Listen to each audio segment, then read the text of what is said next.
Hello, everyone. Alright, so everything is out. Hopefully the stream cooperates because my internet's been a little interesting lately. So, we have a massive class trial on our hands. Here, let me get the audio back. There we go. But yeah, so we are in chapter 3. We just started the investigation. We have poor Taka is dead and Hifumi is also dead if memory serves. So we have 2 dead classmates. And we can't check. Oh, that's great. Actually, are they dead here? Not officially. Okay, so yeah, so Taka's definitely dead for sure, and then I believe Hifumi is also dead. But they're not registered fully as dead yet, I guess, in the system. Because they haven't actually had a chance to get, you know, found out. But yeah, so it's time to investigate. It seems that they have been nailed over the head with these justice hammers. Yeah, this is Justice Hammer 4, and it's even bigger than the other ones. Is that suspicious individual responsible for killing Taka 2? Also, I don't know why all of the key commands are in not.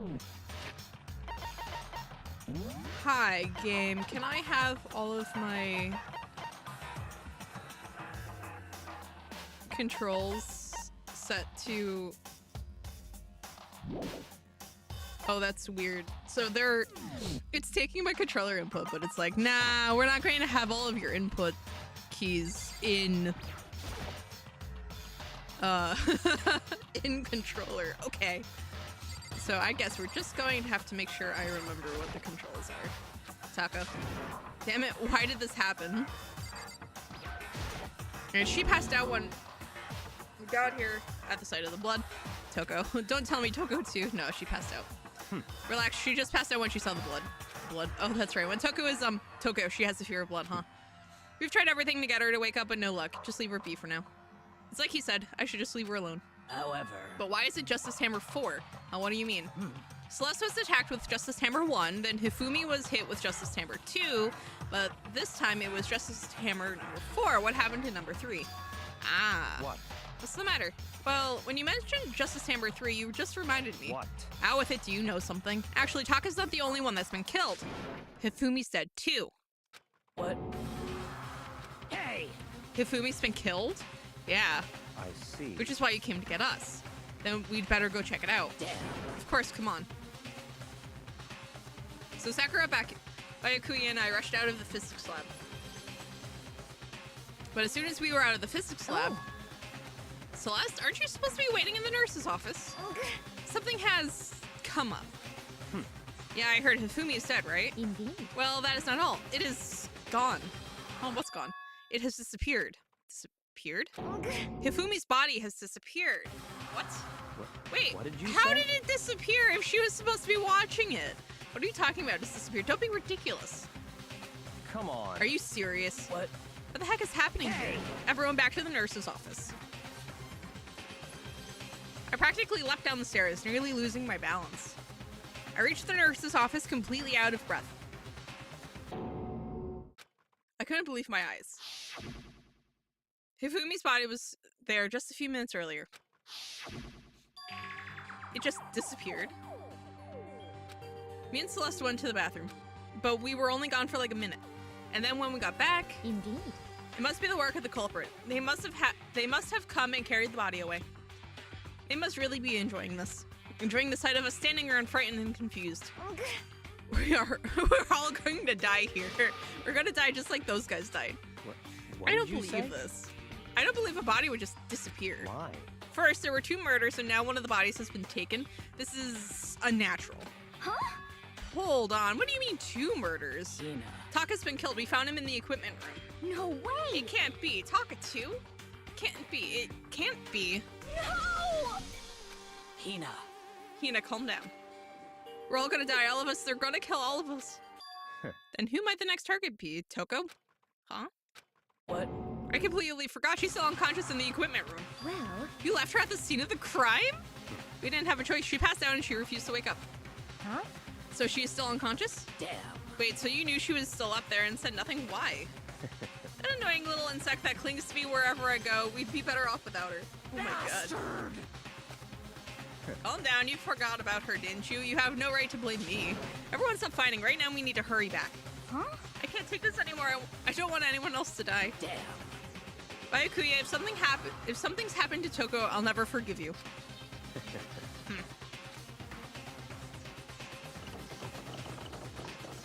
We shot out of the nurse's office and bolted up the stairs, heading back to the 3rd floor. We ran back to the equipment room at full speed, and when we got there,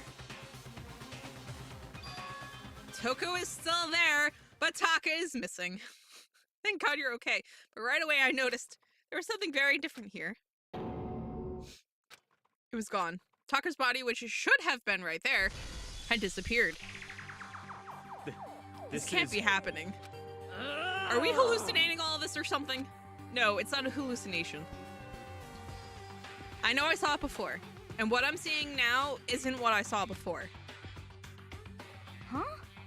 Danganronpa was the original Among Us, but y'all are ready for that discussion.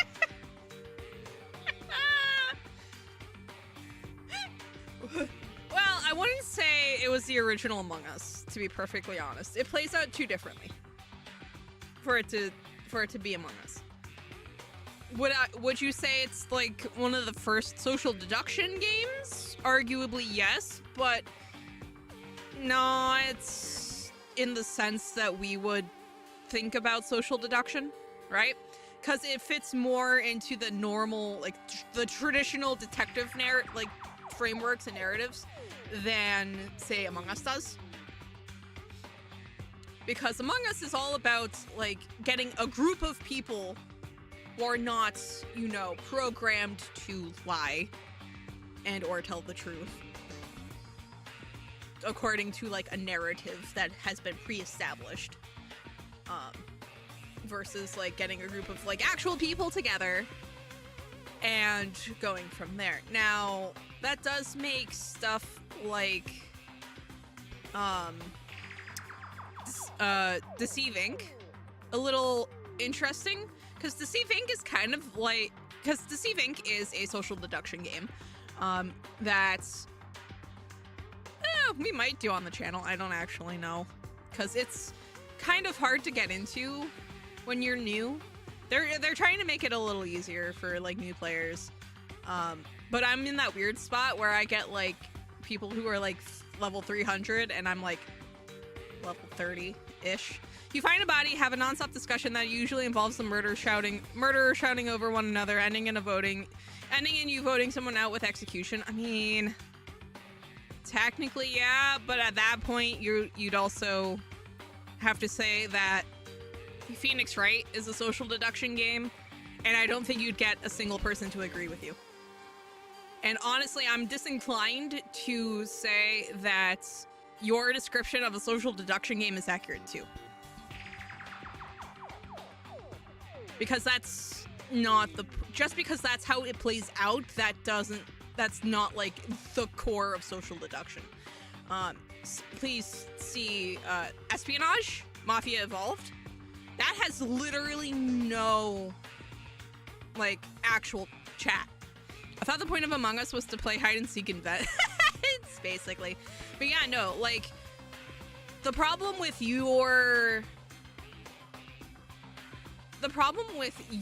version of like Among Us / social deduction, Starlight, is that's not the point. Like none of that.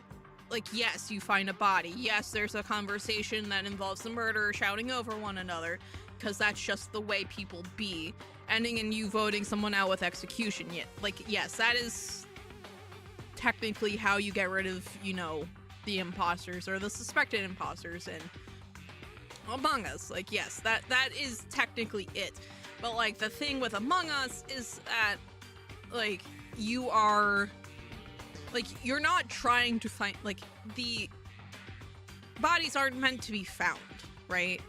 And now, granted, these bodies probably aren't meant to be found either, but, like, it's kind of they kind of have to be, because you can't graduate unless you get away with murder. And you can't get away with murder if there's never a class trial. If there's never a class trial, and you can't have a class trial without people finding the body, right?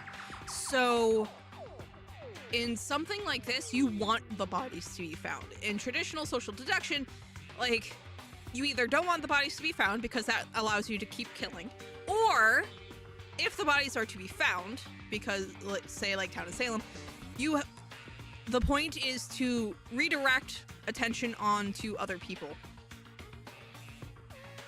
so that you know, the good guys do more of the killing for you, and you can, you know, manipulate the numbers game. Like, social deduction at its core is a numbers game. Danganronpa is not a numbers game. Phoenix Wright is not a numbers game. They are detective fiction in one flavor or another. Arguably, killing games in general can actually be, you know, detective games, but it's not consistent through the genre because a lot of them go horror. My Switch really hates the live stream. It keeps lagging. Well, that's also partially the stream itself. If you kill people, can you take the vent pass? Can you take their vent passes? I don't see why not.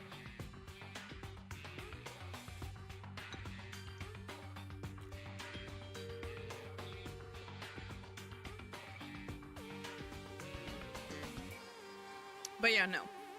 At their core, social deduction games are numbers games. That is how you tell them apart from normal detective/investigative games.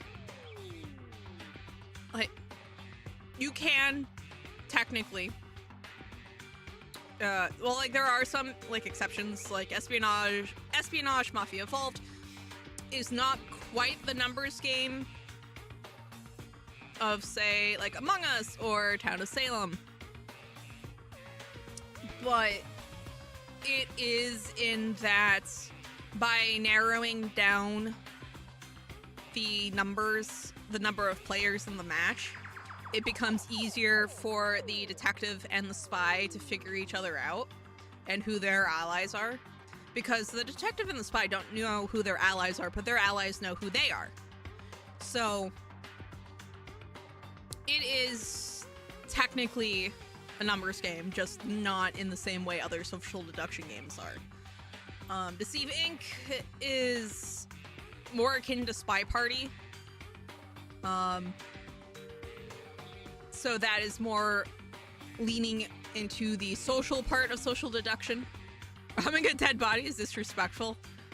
It's not like they're using them anymore, though, is the thing. Stop talking. Stuff saying disappeared. It didn't just vanish into thin air. Obviously, whoever did this has hidden the body. But why would they do that? I couldn't possibly begin to imagine. I mean, it's pretty easy to imagine. They're probably trying to prevent us from like, you know, investigating the bodies. They think that something on them might point to who it is. Anyway, our costume suspect is clearly continuing his crime spree. We gotta hurry up and catch him before he kills all of us. Not possible. Oh, I don't think you have to worry about that. Huh? Oh yeah, they can't kill us all. Who could possibly be responsible for killing and hiding these dead bodies? Well... When Hifumi's death cry went up, everyone here was together on the 3rd floor. It is so. After that, we split up into 2 groups. And now this time you all came here as a group from the nurse's office. In other words, the only ones who could have done this are Hiro and Kyoko, who are still missing.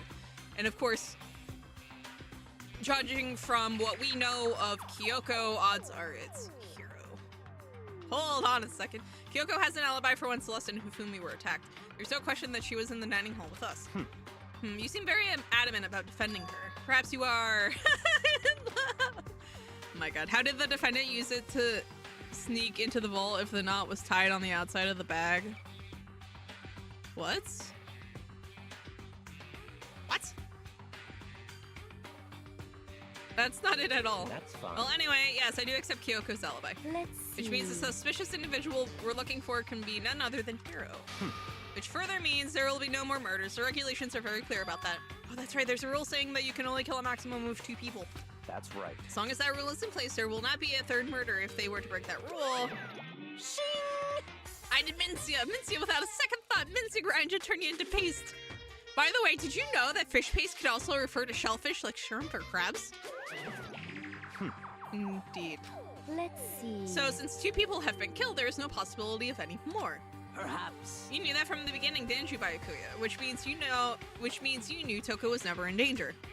I still meant it when I said we'd be better off without her, though. In God. other words. Celeste Pookie. Oh my god. Hello. Henris Tickman ended 4 years ago. Who? Anyway, with that in mind, we can now relax and search for the 2 missing bodies.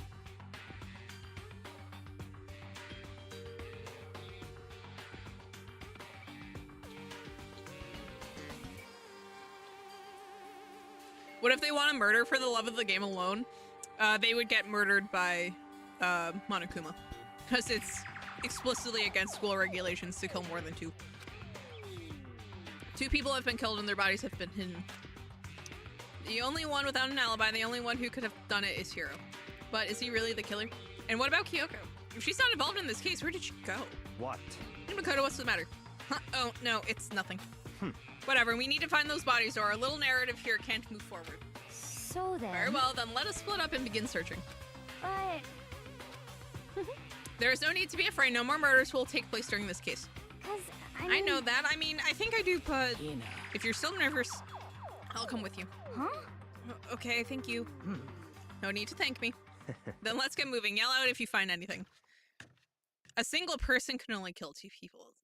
Yes. So technically speaking, if someone else decided to get in on this game, maybe kill the original killer and then someone else, like, absolutely could. But to be fair, that's not technically to their benefit. I mean, I guess it is, because that's 4 people dead. But that also narrows down the list of suspects dramatically. Someone else can kill another person, but they gain nothing from it, as only the first body discovered will be factored into the trial. Well, yeah. I wonder what would happen if you had someone kill 2 people and then someone killed the original killer and then killed someone else. Though if the murderer is dead, I assume it switches. Yeah. Yeah, that's what I would think too. Or at least I would hope that's how that works, because you can't graduate if you're dead, you know? I hate this air purifier. But yeah, so that rolling thing that was over by Toko's feet is missing. When Toko is, Toko, she has a fear of blood. I don't think we have to worry about anyone else dying, so I'll just leave her here alone for now. Oh my god. This is a tarp. I don't see anything out of the ordinary here, nothing worth thinking about too much. Oh hey, cool, it's a Monokuma coin. Taka's entire body has disappeared, leaving behind nothing but a bloodstain. Famous last words. So what happens if the murderer is executed by Monokuma before a trial? Does he end up on trial or what? No. Monokuma can never be on trial, presumably. Is this all the work of that suspicious individual? The answer is yes. The answer is always yes.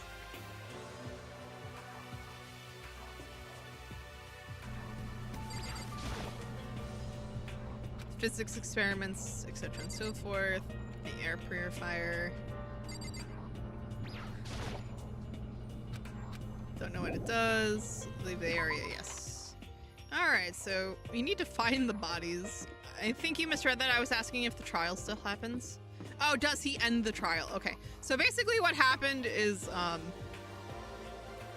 YouTube hid a word from me. What if Mochizuma commits tax fraud? Bold of you to assume Onokuma has not already committed tax fraud, to be perfectly honest with you.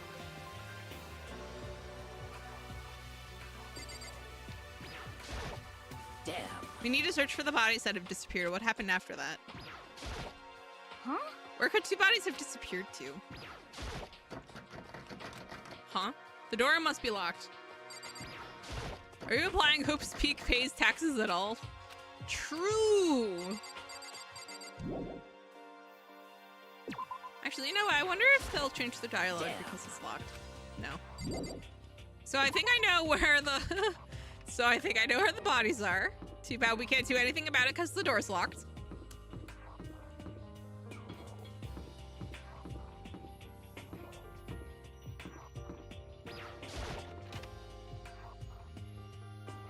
You do not recognize the bodies in the water. Do we ever? Celeste, was she really attacked with this Justice Hammer one? But what the heck is with this thing? Yeah, see, that's like kind of hard to believe. It's a locker. It doesn't seem especially important right now, so I don't need to open it. Also, I like how Celeste is like completely off the hook for literally anything that happened when... Whoa, hi, Celeste, speak of the devil. Come on. Why are you just standing there? We need to get to the repository, huh? You mean... Indeed. I found them. Hifumi and Taka's bodies have both been hidden in the repository. Goodbye. I've already told Hina and Sakura will go on ahead. That hammer looks fuzzy. I think it was just perspective. Because it's not supposed to be fuzzy. Oh, the repository's on this floor.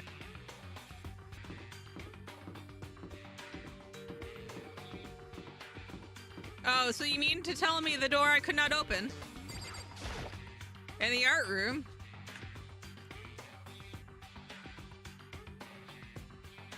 Are the bodies here somewhere? Yeah, they're in here, presumably. Up ahead is the repository. The doorknob turned. I guess it's unlocked. I have no choice but to go inside. Celeste, how'd you get in the door that was locked, huh? Huh? Celeste, you suspicious little crumb. I hate you so much. So I opened the door, and when I entered, I saw both bodies laid out on the floor. The two bodies that had disappeared were right there. The smell of blood made me gag. What I saw before my eyes was unquestionable, unavoidable, unwavering reality. And then I heard the announcement for a second time.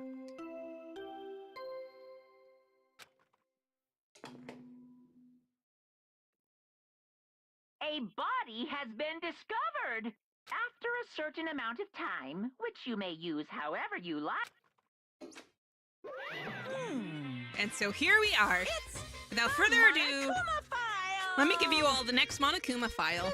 I was going to hand them out when you found the bodies the first time, but I thought something might happen. What? It was really hard to resist, but turns out I was right.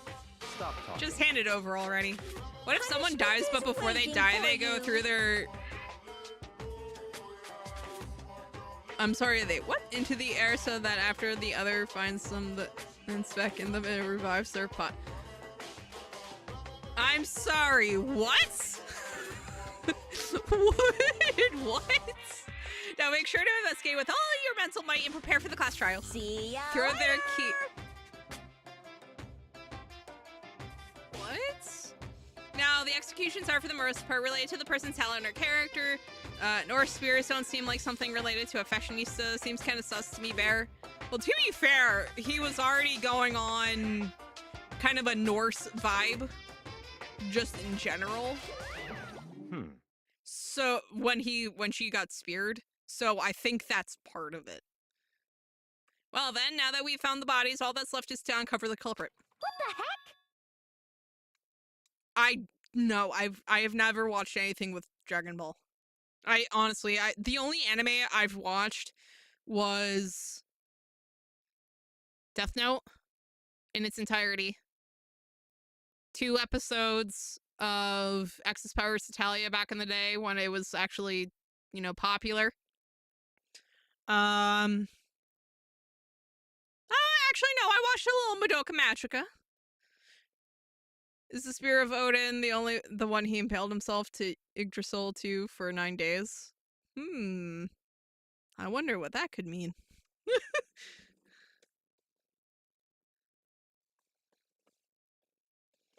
Hold on, how can you be so calm? I mean, they're dead, you know. That's terrible. Dead, gone forever. They're never coming back. Awful. This is all just too awful. Hina suddenly burst into tears. She clutched at Hifumi's lifeless body. Who would do this? Why? Why?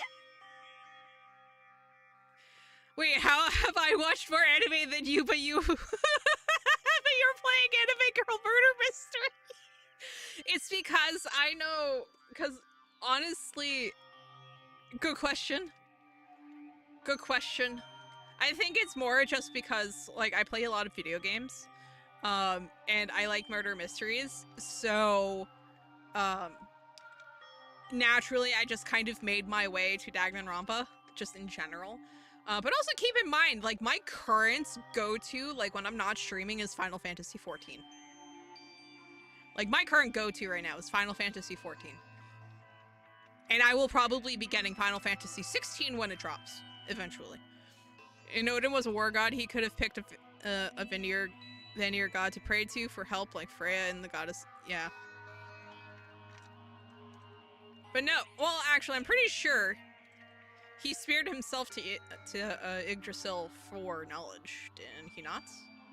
Like, he did it for a reason, so there's no reason he would need help. Depending on if I'm remembering that story correctly. Archwet tears fell from her eyes. The tears landed on Hifumi's cheeks, and if this were some world of make-believe, that might have been when Hifumi opened his eyes, but this wasn't a movie.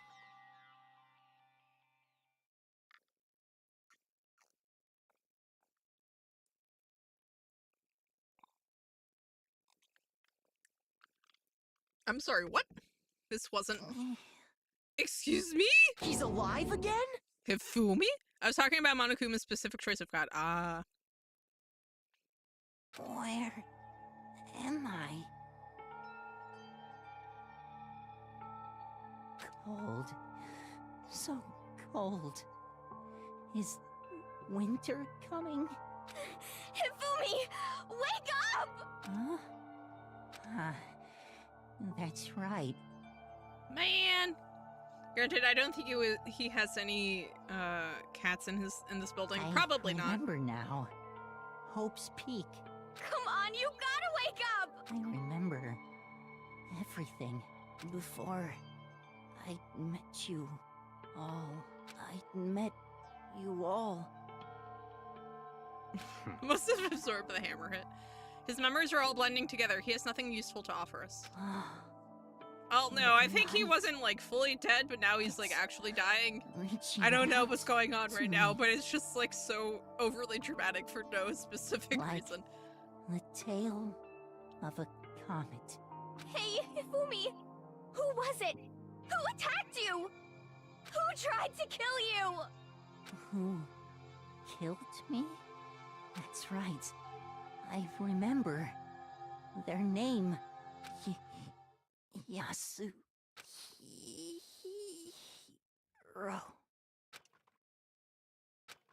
Is he actually dead for reals now? His eyes closed, and they never opened again. Death for the second time. Absolute, undeniable death. We need something to keep him in this world. Absolutely.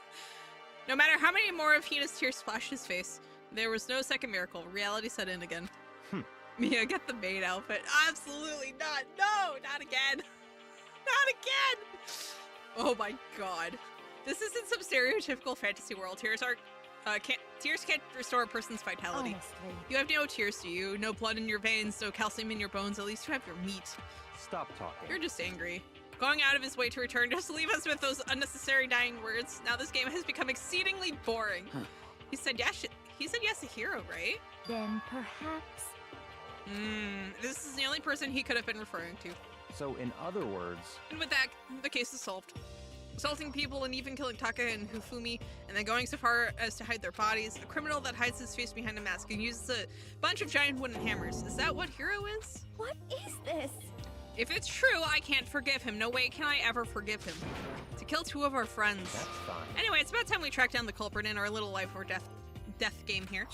Although, this time it's not all that life or death. The trial will conclude without much trouble. Indeed. I'd say remember Hifumi's speaking patterns like Mondo's, but you didn't speak with him much. Yeah. It's going to begin again. We have to go through this one more time. I have to accept it. I have no choice but to go through with this to make sure everyone survives. I just have to do it.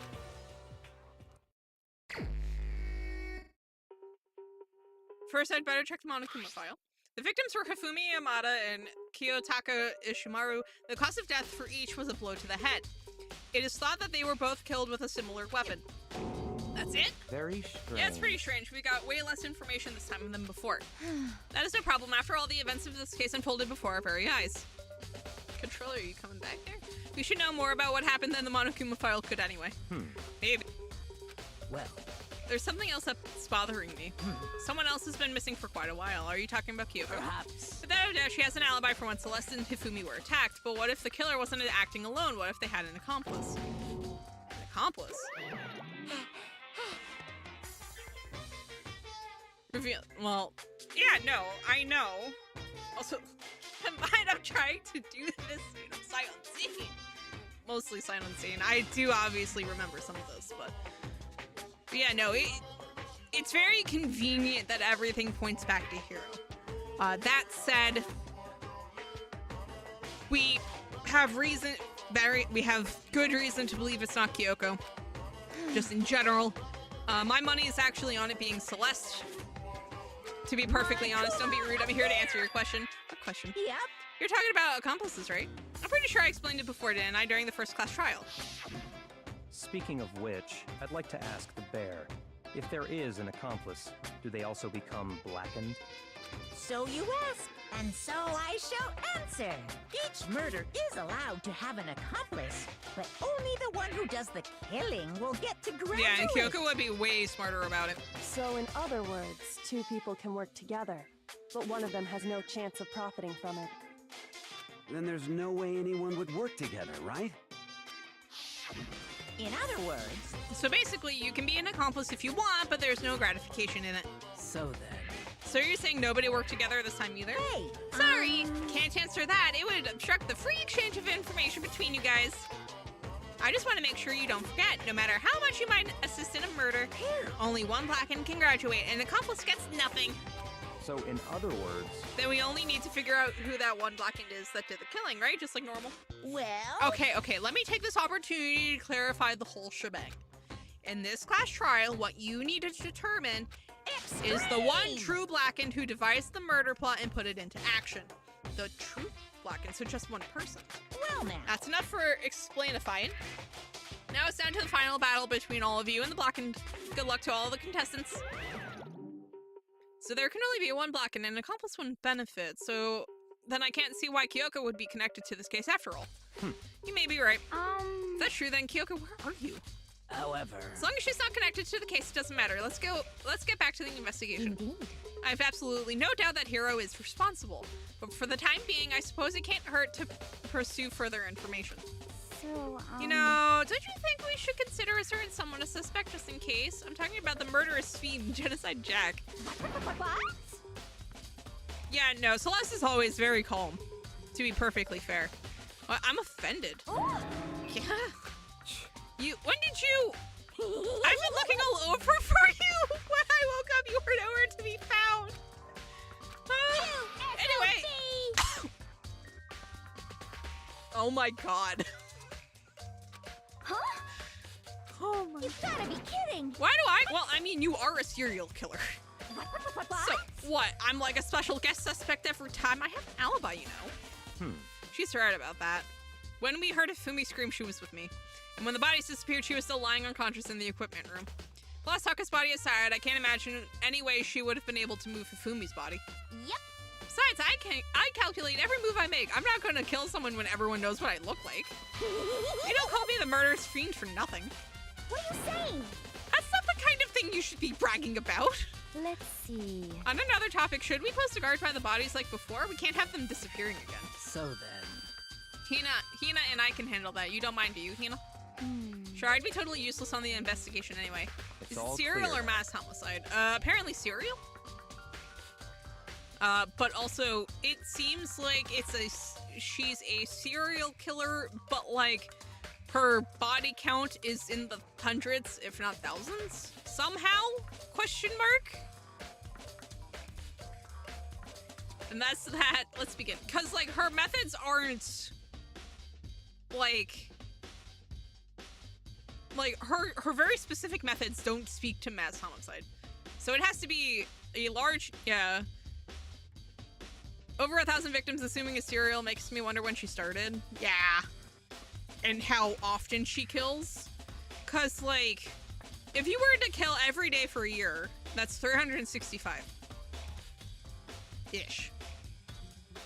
So,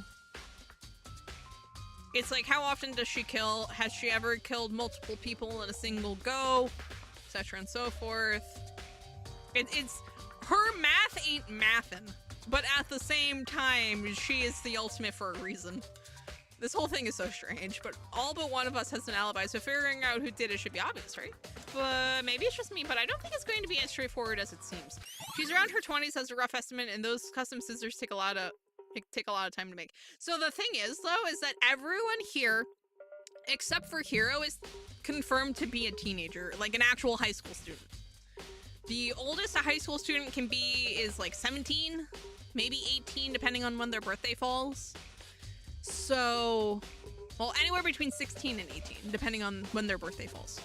So, like, it doesn't, the math, so she can't be around her 20s unless she is one of the oldest aside from Hero. Because Hero is the only one who's over 21.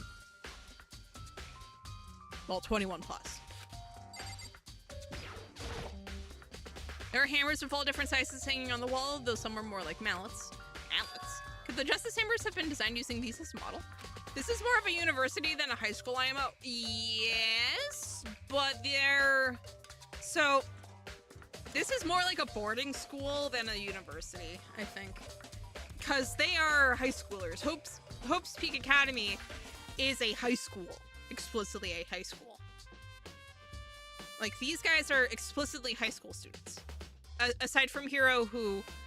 Actually, no, including Hero, who explicitly was held back several times, and that's why he is 21-ish. Either way, all the hammers here have obviously seen a lot of use. They're all covered in debris and chalky stone powder. Hey, for some reason, this one hammer isn't dirty at all, and it's wet. Did someone wash it recently? Spotless hammer has been added to the truth bullets. Yeah, so let me see.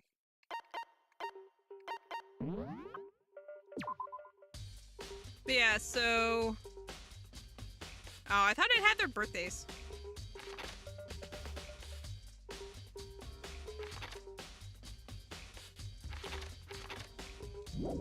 I don't think the writers thought it through, in all honesty.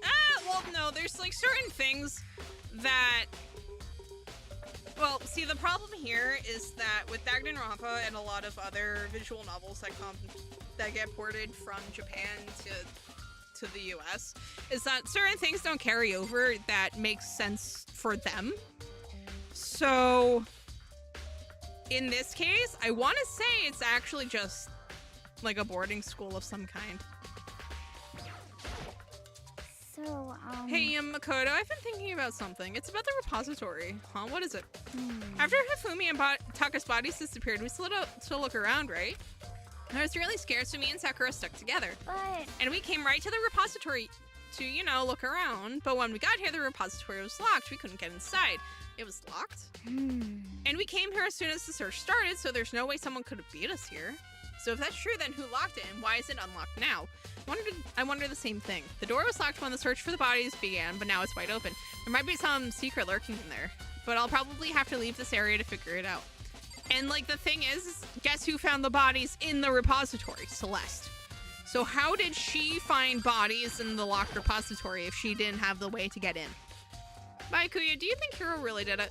I don't see how anyone could think otherwise. When the attacks and murders and disappearances all happened, every one of us had an alibi. And the last thing Hifumi said when he died, yeah, he said Hiro's name. So in other words... Then there is no room to suspect anyone else. Okay, but if he did do it, why would he hide his identity with that weird costume? Maybe he thought that no matter what happened, he'd be safe as long as his face was covered. Because he's the fool of the century, you see. I mean, he is kind of dumb. Do you really think that's enough to explain it? I feel like there's a clue hiding in there somewhere. What? And is that it? That's all that bothers you about the case? Well, no, there are a few other things. Like, why did the killer try to hide the bodies? They probably figured that if we couldn't find the bodies, we couldn't complete our investigation. But if that's the case, we found the bodies pretty easily, didn't we? Again, it comes back to the fact that the culprit was a moron. Is that really all there is to it? The other thing that bothers me is why did they bother killing 2 people? What? 2 people, what? Because all the rules say if you can kill someone and get away with it, you graduate, right? So if you're the killer, your #1 priority is not getting caught. But killing 2 people means more clues, more chances you'll get found out. I see. Hold on. Perhaps... I see, so that's what that means. Is everything okay? That's enough. Don't talk to me as if we're friends. Huh? What's with that attitude? But you have my appreciation. Goodbye. Thanks to you, I might have some fun with this after all. His mysterious words hung in the air as he left the repository. He talks as if he'd figured something out, but if he did, would it have killed him to tell me what it was? So it got me thinking for a second about Hifumi's speaking patterns. Hifumi's big gold body is laying on the floor. His... my god. Wait. From the nurse's office where he was discovered to here, the repository, all the way from the 1st floor to the 3rd, and all without anyone noticing it. How the hell? It's no good, I just don't get it. I can think about it later. For now, I have to finish investigating Hifumi himself.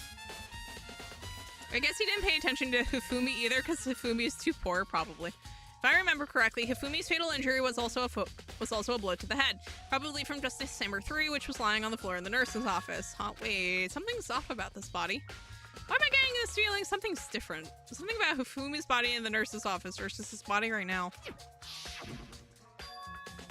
That's it, his glasses. When his body was in the nurse's office, his glasses were covered with blood. Now they've been cleaned. I mean, now they're completely clean. Does this mean someone wiped his glasses off? But who would do that and why?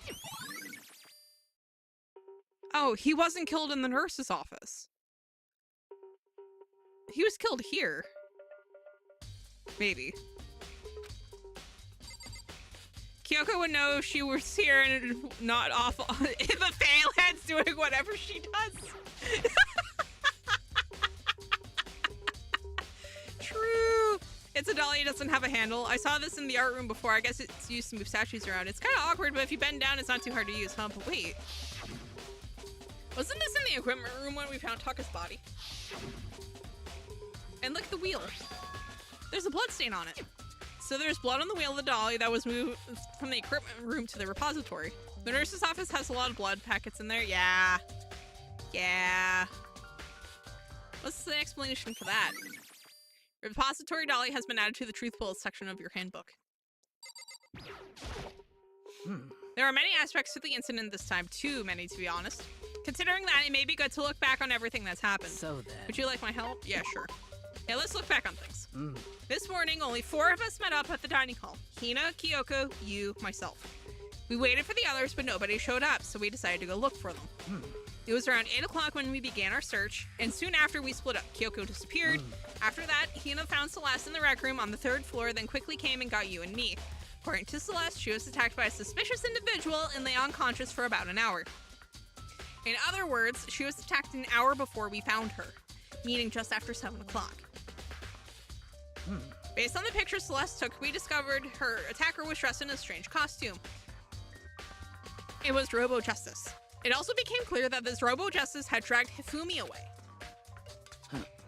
After meeting up with Toko and Byakuya, we began searching for the costumed assailant.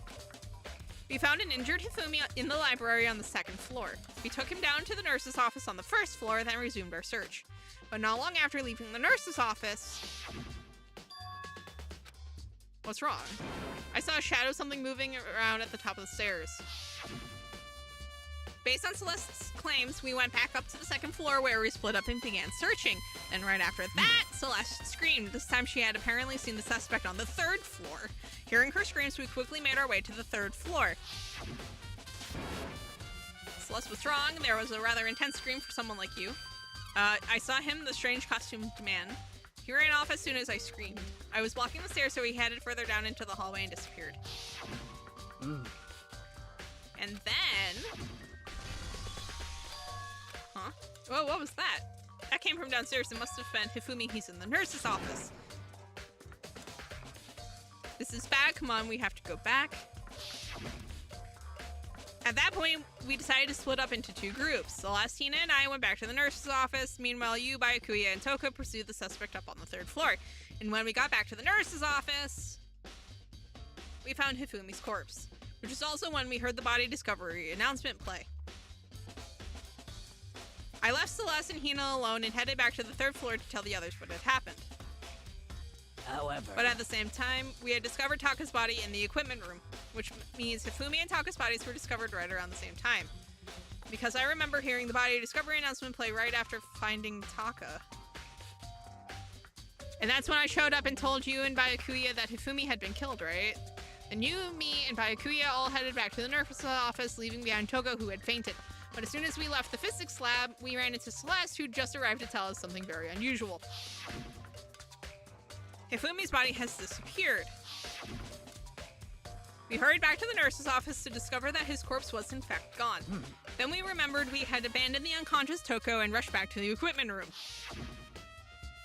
This can't be happening. Are we hallucinating all of this or something? This time Taka's body had disappeared, so from there we began our search for both of the missing bodies. And after some time, Celeste told us she'd found the bodies and we all headed to the repository.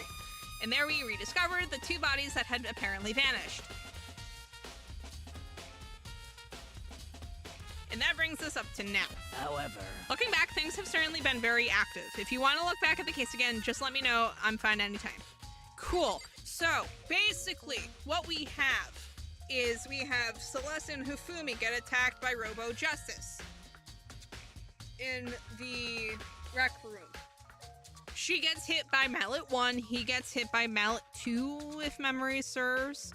Then he gets hit by Mallet 3 in the nurse's office, allegedly dies. As they find Hifumi in the nurse's office, Taka's body is discovered up here on the 3rd floor, having been nailed over the head by, I think, Justice Hammer number 4. I wonder what the time limit for investigations is in universe. A few hours, probably. But it's basically however long we take, because it's a visual novel, thankfully. Imagine if there was an actual time limit for these. Oh god, horrendous. So, Taka's body discovery announcement plays when, as they're discovering the presumably unconscious Hifumi down in the nurse's office. Because, keep in mind, that body discovery announcement played twice, and it only plays if someone's dead. Monokuma would know if Hifumi was dead, and would therefore not play it a second time if he was actually dead the first time. Specifically says a certain amount of time, yeah. So it's probably... Functionally, it seems to be, like, until he gets bored. But it is probably, yeah, a few hours. So... Basically, what we have here is a misunderstanding on which body was found first. But I have a feeling Taka's was the first announcement, Hifumi's was the second. Because Hifumi didn't just, you know, miracle back to life just briefly to give us a dying message and then die for real. Well, die for a second time. He was probably unconscious for when they found him the first time in the nurse's office, covered with blood, or at least faking it, so that, you know, people would, you know, think he had been murdered. He probably walked himself back up to the 3rd floor, to be perfectly honest, and then got beamed with the 5th Justice Hammer, which I'm pretty sure is the one that's been cleaned on the wall, and then died for real after he got clobbered with it. Celeste conveniently directing people away from the nurse's office, conveniently directing people all over the school, basically, on what feels like a wild goose chase. Doesn't make her look great. The fact that she conveniently found the bodies in the repository that was locked speaks to her involvement somewhere in this, arguably. Unless she's very good at lockpicking, which I doubt. She doesn't seem the kind to want to get into an activity like that. So, I'm inclined to think it was Celeste manipulating both Hiro and Hifumi, to be perfectly honest. Hifumi would do anything for a girl, to be perfectly honest. and Hiro's just an idiot. The two of them wouldn't necessarily need to know about each other. Nor would they actually need to really know that, one, the accomplice gets nothing, and two, there can only be one, well, arguably there only needs to be one of them. Taka, he'll never move again. According to the Monokuma file, Taka died from a blow to the head. We found Justice Hammer 4 near his body in the equipment room. It's not what was used to kill him, and there's a tarp laid out under his body. The killer used this to move Taka's body, probably. That way there wouldn't be any blood left behind while the body was moved. Yeah. Blue tarp. Yeah, so he was probably moved on the roller. Taka was probably moved on the tarp. Hifumi walks up to the 3rd floor somewhere. There's definitely a lock on the door, but it can only be locked from inside the repository. I don't see any way to lock it from in the art room. The door can only be locked from inside the repository, which makes me wonder. I don't think Hiro was manipulated. He probably couldn't even take the helmet off with the costume. Well, the thing is, though, is that the reason I say he was manipulated was because, like, he seems too dumb to orchestrate a double murder like this. Celeste has also been showing a suspicious amount of emotion after being quote-unquote attacked. Exactly. Exactly. She's acting so weird. But, like, she technically has an alibi because she was attacked, so no one wants to actually consider her. But that's also why I'm considering her. Because it seems too convenient for her to not be connected somehow. Hina and Sakura confirmed that the door was locked after we started looking for the missing bodies. And the door is designed so that it can only be locked from inside the repository. In other words, when Hina checked it, someone had already gone in the repository and locked the door. And when they were done, they unlocked it and left, which is why it's unlocked now. But Hina claims that there is no way someone could have beaten them to the repository. So that certain someone had to have already been there. There's got to be a clue around here somewhere. Maybe I should check somewhere else. There are some places I already know about. First, the nurse's office where Hifumi was found. Then the equipment room where Taka was found. To be fair, brain damage is a good excuse to be acting weird. I mean, yes, but she was barely hit. Like, she was barely injured when we found her. Because she had been hit with Justice Hammer number 1. If memory serves, like, she was a little, like, banged up, but otherwise fine. It wasn't until, like, damn it, Justice Hammer number 2, where people started going, okay, yeah, that actually could have probably caused some damage. Justice Hammer 3, I think, is where we started suspecting someone could have died from...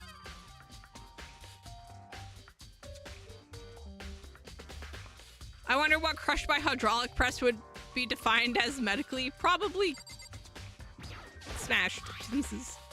There's some kind of tire mark going through the pool of blood in the middle of the room. That reminds me about the dolly in the repository. There was blood on the tire. Could that blood have come from here? Question mark?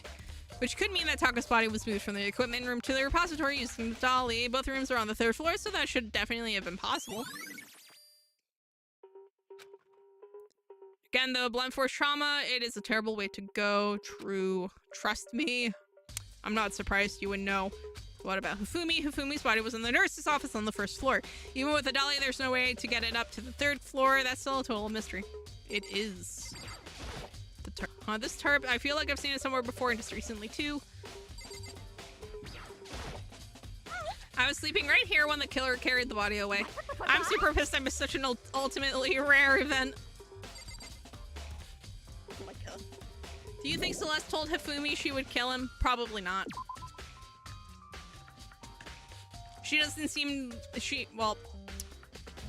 She is literally the kind of person to keep all of her cards to her chest. So I would not expect her to tell Hifumi that she was going to kill him. She would surprise him with it, even if she planned to do so the entire time.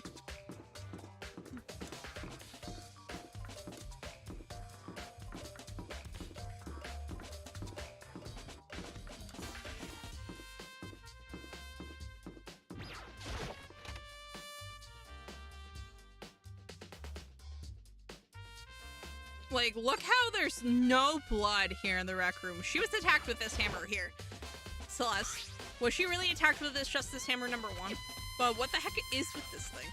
Yeah, see, like, Justice Hammer number 1, technically speaking, you could have dealt a lot of damage with it. It's a locker. It doesn't seem especially important right now, so I don't need to open it. She could show him all of her cards and he'd still somehow lose to her. I mean, yes, but also no. Like, Hifumi's stupid, but like... The problem is that I don't think he's nearly as easy to manipulate as Hero is. Where was I going? Not here. There it is.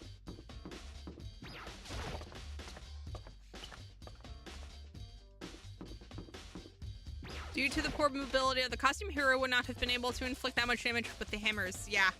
So Celeste, assuming she was actually attacked by Robo Justice, and that Hero was in the Robo Justice costume, which, if memory serves, he's the only one tall enough to actually wear it. Yeah, that would explain how she got minimal damage with that first hammer, how Hifumi got relatively minimal damage with the second, and then after that, even if he was still in the costume for 3 through 5, which I don't think he was actually in, I don't think he actually did the 5th one, I think that was actually Celeste, to be perfectly honest. Honestly, the weight of the hammers would have been enough to do it for him, so long as he could lift his arms high enough. Justice Hammer 3, this was the one used to quote-unquote kill Hifumi. Someone moved the body but left the weapon behind, which is weird. Come on, controller, come back. A refrigerator, I wonder if there's anything to drink inside after everything I've been through. I'm totally parched, maybe just a quick peek. There's a bunch of blood packs in here for blood transfusions, I guess. It doesn't help me though, I'm not a vampire. Oh my god. What are you investigating, Celeste? I'm not investigating anything, precisely speaking. I am simply going around seeing if Hero might be hiding somewhere. What about you? Oh, you know, I'm just checking this and that. The main thing on my mind is how someone could have moved Hifumi's body. Let's see. How Hifumi was moved, eh? When it disappeared, you were supposed to be in the nurse's office, right? Yes. Correct. indeed. Hina was not feeling well, so I stayed behind to look after her. But she seemed to be getting worse, so I took her to the bathroom. And when you got back, the body was gone? We could not have been gone for more than a minute or two, though. Yeah, Hina said the same thing. You can smash cinder blocks with a small ball peen hammer. Well, yeah, that's because it's all focused on the one small point. And that's basically how you break it, so I'm not surprised in the slightest. You focus the force and you're toasting it. People react to learning Doctor Strange's legal name is Dr. Stephen Strange the same way they react to learning Morbius' real name is Michael Morbius. It should not be that confusing. So then the killer was able to get in and move Hifumi's body in that short amount of time. No, in that short amount of time, Hifumi moved himself. Indeed. It would seem so. To carry off someone as big as Hifumi in only a couple of minutes is... Also Dr. Victor Von Doom, yeah. I can't think of it as anything less than impossible. Celeste's account has been added to the truth bullets. Just a normal trash can, huh? Wait, there's something inside? It's too small to be a handkerchief, it's a glasses cleaning cloth. And it's got some kind of cartoon character on it. But it's also covered in blood. Oh. Did you find something? Yeah, there was a cleaning cloth in the trash can. Huh? A cleaning cloth, and it's all bloody. Whoever this belonged to must have used it to wipe some blood. Oh, who would need to do something like that? Yeah, me either, but I think it might be important. Oh, look. It's one of Hifumi's favorite anime girls.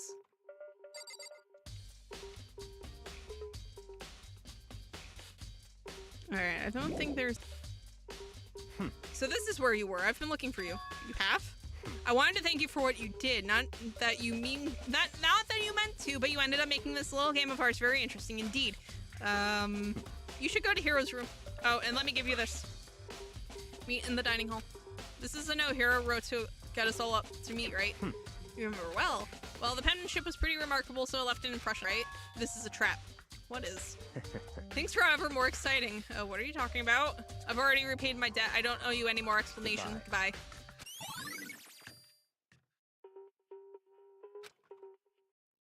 So he said to go to Hero's room, but what's waiting for me there? Well, he also said that the whole thing was a trap, right? So I have a feeling...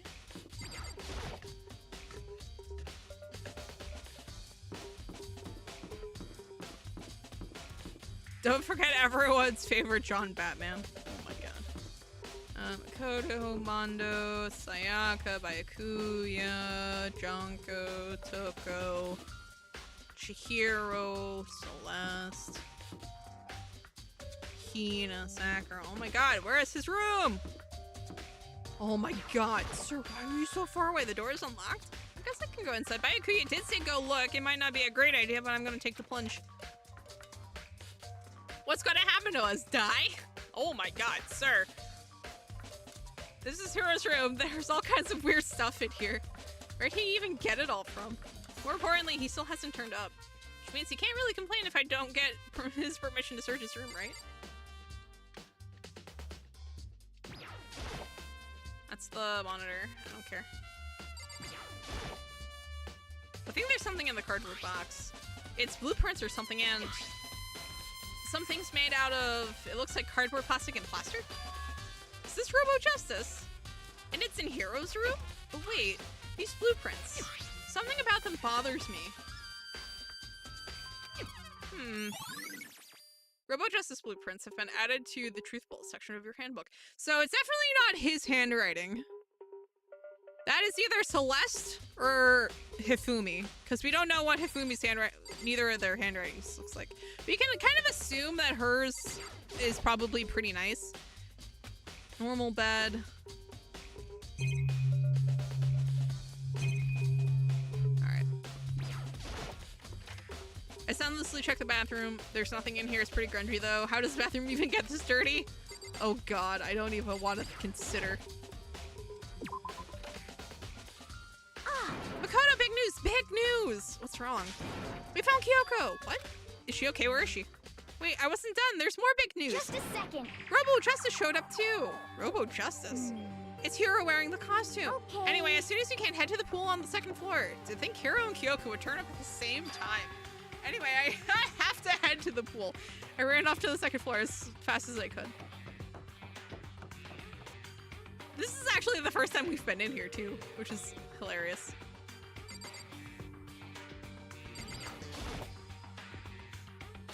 Kyoko and... I mean... Phew, man, I have had the worst day. Hiro? I am positive that is the suspicious individual that attacked me. Apparently, that ridiculous object is Hiro. I'd ask Kyoko for the details if I were you. Robo Justice finally made his appearance, huh? I guess Kyoko's the one that found him. Right. I found Hiro. He was jammed into the pool room locker. It looked like he was fast asleep, so I kicked him and woke him up. Don't be mean. I still can't believe you kicked me. You could have been a little more gentle about it, like, I don't know, caress my face or something. What? That's creepy. Kyoko, I love you, oh my god. Anyway, Kyoko, where have you been all this time? You just disappeared all of a sudden without a trace. Wow. There was something I had to check up on. What do you mean? Never mind. I can't never mind. It's nothing. Never mind. Hey, More importantly, she says that, but does she have any idea? Does she know people think she might be spying for the mastermind? First of all, Hiro, you need to explain to us why you're dressed like that. I mean... Oh, well, I mean, I have no idea. 1 second I was asleep, don't even know how that happened. Then I woke up and then I was here. I don't care. Do something about that costume. It pains me just to look at you. Huh? Well, I don't know what's up with this thing, but I can't actually get it off. A little help. Why would you make something that you can't get to take off by yourself? Got it all wrong. I didn't make this stupid freaking thing. it would seem... There's a clasp on the back that's keeping you from getting it off. It looks pretty sturdy. I don't think you can get it off on your own. We don't really have a choice. Let's help him. It took everyone's help, but slowly we were able to get Hiro out of the suit. It took a few minutes, but eventually we got all the pieces off. Whew, free at last. Isn't it kind of weird how perfectly the suit fits Hiro?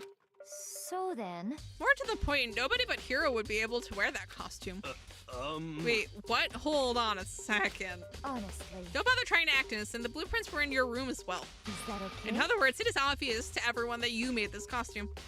That's true, I saw the blueprints myself. Yeah, me too. could it be? And it's obvious the one who put this costume on and went around attacking everyone That's terrible. was Hero. Shall we tie him up and gag him? Just the worst. Good idea. We wouldn't want him killing anyone else. What? Tie me up. Hold on, guys. I think that's going a little far. That's right. He may be a suspect, but he deserves fair treatment. I mean, attacking blueprints. I have no idea what you guys are talking about. What the heck? Oh my god. Wood, why are you like this? You can't talk your way out of this. It's been decided you killed them. What killed who? I have no idea what you're talking about. There must be a fake hero running around. Those things are terrible for mobility, Hina. What are you saying? Yeah. You're the only one who can wear this costume. Who else could possibly be the costumed attacker? What the heck? How do you know I'm the only one? Maybe you should try it out for yourself before you convict me. Okay. Fine, if you're gonna be a jerk about it, I will. Without missing a beat, Hina started putting on the Robo Justice costume. Huh. See? Look. Ah, see, look! See how loose it is? I mean, come on. I'm blind as a bat in here. Can't see my feet at all. I'm surprised you got anywhere in this thing. Hera's far too scared of ghosts to kill anyone. I'm telling you, it wasn't me. And not to mention, you totally can't bend at the waist. Seems like a pretty obvious oversight. That's not a very nice thing to say. I mean, it's not like I made it. I just got caught up in the moment. Well, either way, now we know for sure, right? I mean, it seems pretty clear that nobody but Hero could have fit into this dumb costume. In a huff, Hina took the suit back off again. Ah. Well, now you're all out of excuses. Okay, maybe Hero was manipulated. Exactly. No, see, it's because you're a girl. If it was another guy, then we could have go ahead. Okay. Against my will, I picked up the pieces off the floor and tried putting them on. It's so good. The arms are too long. There's no way I can wear this. Just a second. Why did he make a murder suit? Is he stupid? No. Well, yes, but that's not why he made the murder suit. Also, I would not be surprised if he was not actually the one who made the murder suit. Since people are moving things all over the place, for this case, I wouldn't be surprised if it was planted in his room. You are absolutely right. It seems this costume was made to fit Hero's body exactly. But Then there's another costume. They must have one that looks the same, but fits them. Honestly. If you insist on this line of defense, then show us some evidence. what the heck? Evidence? You claim there's another suit, yes, then you must find it and show it to us. What the heck? Just the worst. Who cares? Here's the only one without an alibi during this whole thing anyway. That's terrible. Which is how we know it was him. I mean, is that really true? I have no idea what's been happening. Could someone, like, tell me? Robo Justice custom added to the truth bullets. What the heck? If you don't tell me what's going on, how am I supposed to understand? I think I figured out that someone's been killed, right? Hey, Makoto, who was it? Well, 2 people were killed. Taka and Hifumi. Lunenberg, how the hell do people believe a word you say?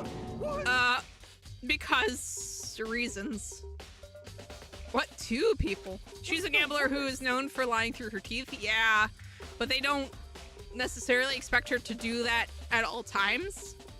Is like the thing. And also we don't know how much of anything she says people take with a grain of salt.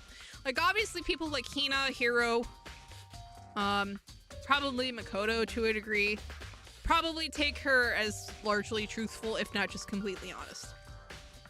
I doubt Byakuya or Kyoko trust anything she said. Taka might have, you know, believed her to an extent. If Deadpool was here, he would break her with what he says. Oh no. Why are you freaking out? You did it. I did not. Huh? Wait, hold on. If those 2 are the ones that were killed. How about that? That's it. I know who did it. So then, You may as well tell us then. Taka and Hifumi were fighting over alter ego, right? I'm at least 30% Which means alter ego right. and or Chihiro must have done it. correct. I see. That's unfortunate. Well, unfortunate. What the heck? Stop trying to trick us. Just admit you did it, okay? Makoto's the 3rd smartest person in this class, barely. Impressive. I'm telling you, you got it all wrong. Oh, so then. Well, no, Makoto, despite being the 3rd smartest person in the class, barely, he has too much faith in people. So even if,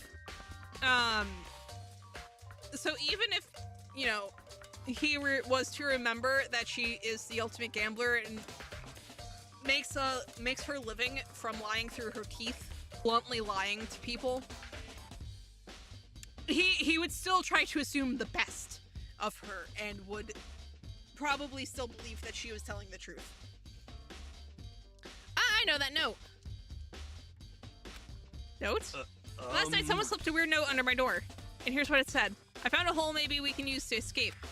Monokuma can't find out, so don't tell anyone else for now. Let's meet in the rec room at 1 a.m. But the last thing I remember is going to the rec room, then for some reason I fell asleep. Hey. The real killer probably drugged me or something. Just the worst. Not a chance. So... No, hold on, he could be onto something. The nurse's office did have chemicals that could do that. Huh? What?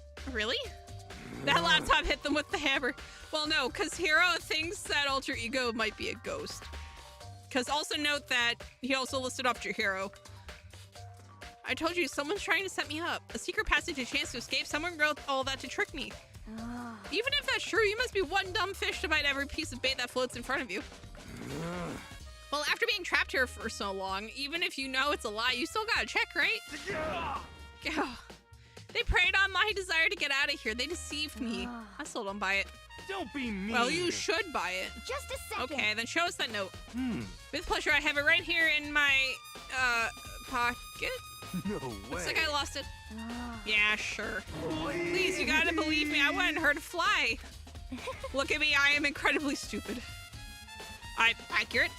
As I said before, if you want us to believe you, you must produce evidence. Can you show us the note? I have no particular issue with what you claim, but if you want us to believe you, give us a reason. And of course Celeste is acting like this, because she probably stole the note. What the heck? For serious? Goob, you were missed yesterday. I needed your stream to nap to. Yesterday was Wednesday. We don't stream on Wednesdays, just in general. He probably killed Taka to please Celeste and get access to alter ego. Then Celeste killed him is how it appears to me. Yeah. Although, why would he try getting to alter ego through Celeste when the one who has it is Kyoko? Like, Celeste has no ability to get Hifumi access to alter ego. Meatball has had a really bad week, clearly. Now then, shall we resume our investigation? There's no time to waste before the class trial begins. Why do we need to help? Why do we need to keep investigating? We already know who did it. Fumi's an idiot and probably had a rivalry with Taka. No, they guarantee the two of them had a rivalry because they both wanted alter ego for different reasons. He probably assumed Taka stole the laptop. I mean, but the thing is, though, is that Taka would have had to have gotten through Kyoko, and Kyoko already said that you're not getting through her, and yeah, like, she does not give off the air of someone who is lying about that. Like, she could probably take everyone in this room except for maybe Sayaka. Not Sayaka, oh my god. Sakura. She probably could take everyone and, like, hurt them severely. Maybe kill them if necessary. What? Why did you kill them? Tell us, Hiro. No, it's like I said. Just the worst. Was it really to get the money Monokuma offered us? Yeah, that must be it. You must be totally broken, that's why. Wait, that's a false accusation. Someone please help me. What are you saying? Just be thankful we haven't bound and gagged you. If you have time to yell and carry on, you have time to search for your evidence, right? What? Ah, you're right. I need to look for the second suit in that note. Feet don't fail me now. I guess I'd better get back to guard duty. I was gonna ask Toko or Genocide Jack to switch with me. But if she and Sakura got into a fight, we'd have a catastrophe on our hands. Well, bye. One by one, everyone peeled away. Makoto. Makoto, do you have a second? Huh? I want you to help me with the investigation. It looks like I got a late start on this one, so I need to make up some ground. Sure, I don't mind helping, but can you promise me something? Later, when we have time, will you tell me why you disappeared? Why is that? No. To reject me so simply. Anyway, I need your help. You don't mind, do you? Okay. shall we go? Thanks. Now then, shall we? Hey, So Makoto, first I'd like to examine the corpses. I can't believe I'm hearing that from a girl the same age as me. correct. Dead bodies don't lie, you know. They tell the truth far more easily than the living. Hey, Wouldn't you agree? I don't remember if the games even explain why Kyoko constantly wears gloves. I don't think they do. But if her ultimate is what I recall it being, that right there explains everything. Okay, then show me where the bodies are. She's easily paler than even Celeste, so she may be anemic, yeah. I guess we should head that way for now. This is me trying to remember where the stairs are. No. Hey there. Clearly, she is the ultimate vampire. Yes. This crime requires an IQ higher than a two-day dead goldfish, and we both know Hero can't manage that. Oh no. Oh, buddies are over here. Oh no.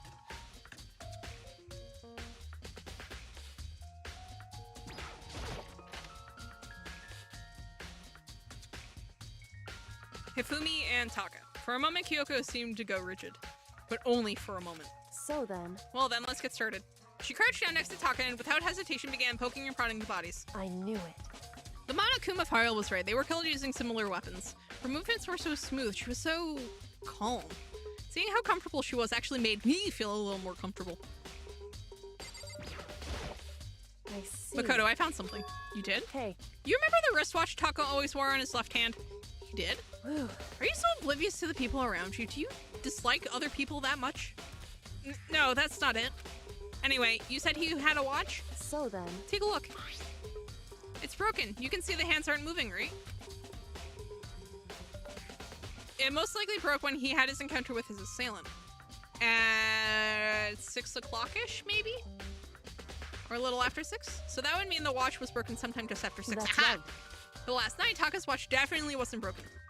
So that was like 6 a.m.-ish. Hey, you, how long are you going to keep us waiting? Taka's irritated voice pierced the air as he stared pointedly at his wristwatch. It's almost 10 o'clock, you know, that bedtime for all the little boys and girls. There's a lot of sharp blades in this room designed to pierce stone, and she chose the blunt mallets. Her inevitable execution here is her own fault. Meaning it must have happened at 6 this morning. Has been added to the truth bullet section of your... So Taka's been dead for longer than Celeste was attacked. That's not all. Look at Taka's hand. He's gripping something. You're right. There's something white in there. Makoto. Can you try and pry it out? Me? Because... Rigor mortis has already sent in. Boys are better suited to this kind of manual labor, right? Oh my god, Makoto. As much as I didn't want to, I grasped Taka's cold hand. The ice-cold hand was nearly enough to cause my heart to stop beating. After some effort, I was finally able to free the object from his tightly clenched fist. She could have cleanly and efficiently silenced Hifumi. Yeah. Was that all he had in his hand? Yeah, that's it. Yeah, she got a little too elaborate with this particular gambit, I think. Just a little scrap of paper. Is that right? I wonder about that. Kyoko then turned to Hifumi's body. So then... Let's check Hifumi's body now. Perhaps he left us a few clues of his own. Kiyotaka's scrap of paper. So, did you find Indeed. it? More than I expected, to be honest. Look at this. A wad of paper. That's right. Hifumi had it hidden on him. You can pry it from my cold dead hands, and even then, good luck. I will have glued it to my cold dead hands. He stuffed it in his pants, so I could only assume he hid it on purpose. Why is that? It was just his pants, not like his socks or something. I don't know what that means. Hey. Anyway, let's take a look at that paper. Go ahead, Makoto, open it up. Think of how it was stuffed down his pants. It's like, it better be important, Hifumi, or I'll never forgive you for this. Oh, it's the note. I found a hole. Maybe we can use it to escape. Monokuma can't find out, so please don't tell anyone else. Let's meet in the equipment room at 6 a.m. So... That sounds very familiar. That's it. It's the same thing Hiro said. And he was telling us the truth. However... Although, it's not exactly the same, is it? I think the fact you reminded me that you don't stream Wednesdays just proves what's point. Oh, no. Last night, someone slipped a weird note under my door, and this is what it said. Found a hole. Can't find out. Let's meet in the rec room at 1 a.m. The time is different. Hiro told us that his note said to meet at 1 a.m. But the note they wrote to Hifumi asked him to meet at 6 a.m. Is that right? Hold on, just because Hifumi had the note doesn't mean it was meant for him. So... Part of it has been torn off, right? I think there's likely some meaning there. There's some meaning to the part of it being ripped. Could you maybe explain it a little more? Think carefully. Hey. Why would he have been clutching that scrap of paper so tightly? I have no idea. So then... What if it wasn't just a scrap of paper when he was holding it? What if it was something more important? And how would something important like that become your scrap of paper? That's what you need to answer.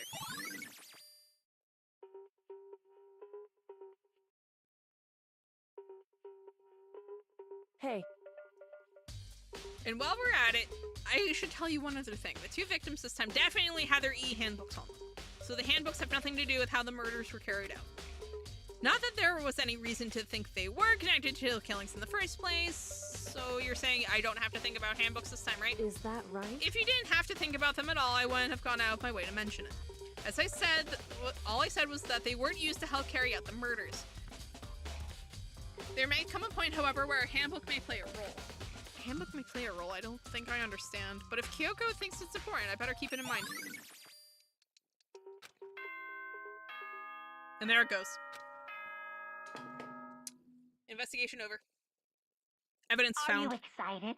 Are you pumped? It's time for the class trial Hifumi to specifically begin! refers to people Like via the their last name, like burst normal of Chinese and fireworks. Japanese speech. Like the I.e. Mr. flash of a Naegi for soul Makoto, yet he collapsing with said life and death. Yasuhiro when referring to And who is so, allegedly with Celeste. no further allegedly ado, suspicious, yeah. everyone please meet at the usual spot. Make your way to the red door on the first floor of the school. Although, what is Celeste's last name anyway? Oh, it's not even close. Her last name is Ogami. Oh wait, no, that's Sakura. That's why. Oh, we don't actually know Celeste. Oh, Lunenburg is her chosen last name, as far as I'm aware. I don't actually know what her last name is, because it shows as Celeste in the list, and then it adds Lunenburg afterward. I wonder if these trial announcements are pre-recorded. Maybe. You'll have to figure out the rest for yourself and come to the proper conclusion. Yeah, you're right. Shall we go? Well, we better get going. Okay. I think they're just a hair different for the trial announcements. Everyone had heard Monokuma's proclamation and they were gathered by the red door. And as soon as we were all there... Monokuma appears! Hello, hello, hello. He's multiplied? Wrong. No, not multiplication. It just looks that way because of an illusion. I'm moving so fast it only looks like I've multiplied. Can you guys tell which one is the real Monokuma? She's from Japan, has a German last name, but speaks with an English accent. Yeah, she's, Boy! You're not playing along. Stop talking. We're not here to play with you. Okay. Okay, fine. Hey! And then if everyone's here and ready to go, please board the pain train, elevator. I'll see you guys down there. Let's go. Okay then, shall we? Please. Hold on, I am not mentally prepared yet. What the heck? You'll never be mentally prepared. You can't run away anymore, Hero. You're gonna pay for your sins. What the heck? I told you already, I didn't do it for serious. That reminds me, did you ever find the other costume or the note? Well, no, but how unfortunate that it would seem we have our culprit. Hey, This isn't the place to talk about it. Save your accusations for when we get to the courtroom. That's right. She's right. Let's get down there first, then the story can really begin. Yeah, good idea. That's right. I have to do it. Me and Taka get away with it. For everyone who's still alive, and for the two that lost their lives.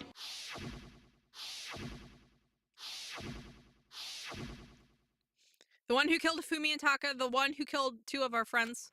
Killer is someone right here. I took one last deep breath and exhaled slowly. I began to walk toward the elevator. It's annoying that Togami is the second smartest person in this class. Yeah. The doors closed on their own, and the seal box began to move. I forgot if it lets you save. I think it does. The clunking of the elevator kept us company as we fell further and further down. There was no going back. Until we settled all this, we couldn't go anywhere. I'm not sure how long it was before the elevator finally came to a stop. The elevator door slid open, opening up into a cruel fate. Oh my god, it's a brand new... When I see all of you gathered together like this, I realize just how few of you there are left. Your school life is slowly reaching its climax. Just the what? Only because of you. Why are you making us do such cruel things to each other? What? What? Do you really hate me so much? But I'm so cute. Come on. Stop goofing around to begin the trial. Don't rush me. Of course I'm going to start it. I would never be like, stay tuned for the action-packed class trial after this commercial break. I'd never hold out on you like that. Okay, let's begin. Get to your assigned seats. And so the curtain opened once again. Deadly judgment, a deadly deception, a deadly betrayal, a deadly riddle, a deadly defense, a deadly faith, a deadly class trial. Alright.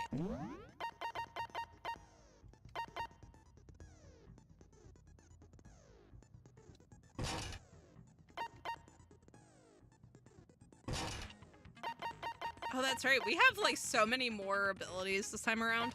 Let's see, Lost in Thought increases the time limit for each phase, effective during the class trial. Yep. Seduce your aim a little, effect on upbeat. Yeah, that's good to have. Melodious voice, vocabulary, handiwork. Allows you to reload 2 bullets at once, effective during. We can't use it, but we don't really need it.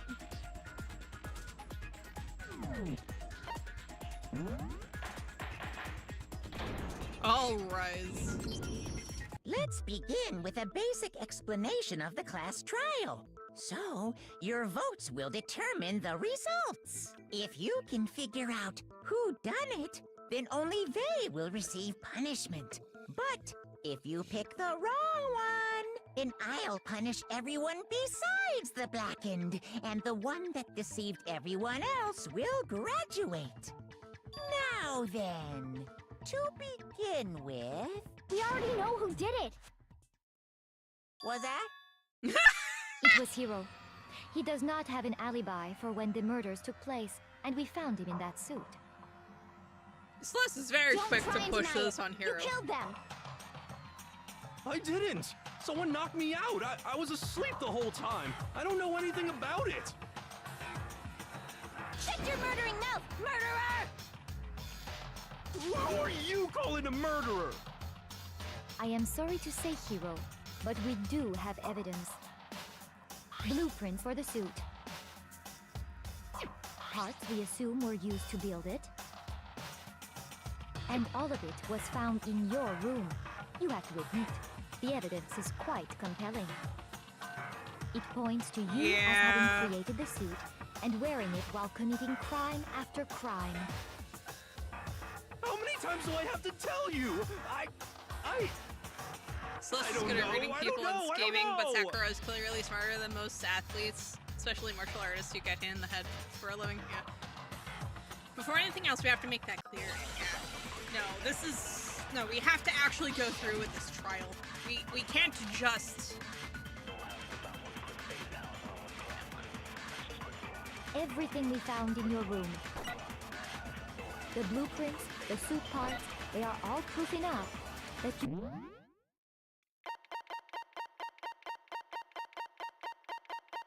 Oh no, it's all... it's all...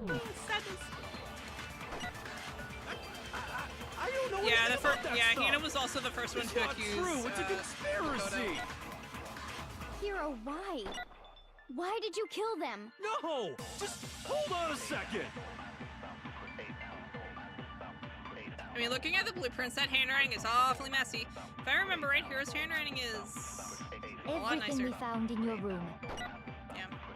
The blueprints, the suit parts, they are all proof enough that you are the culprit. I don't know anything about that stuff! It's not true, it's a conspiracy!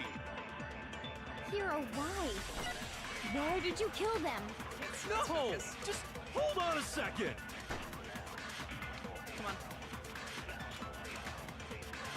Everything we found in your room. The blueprints, the suit parts, they are... No! Oh, we got it through.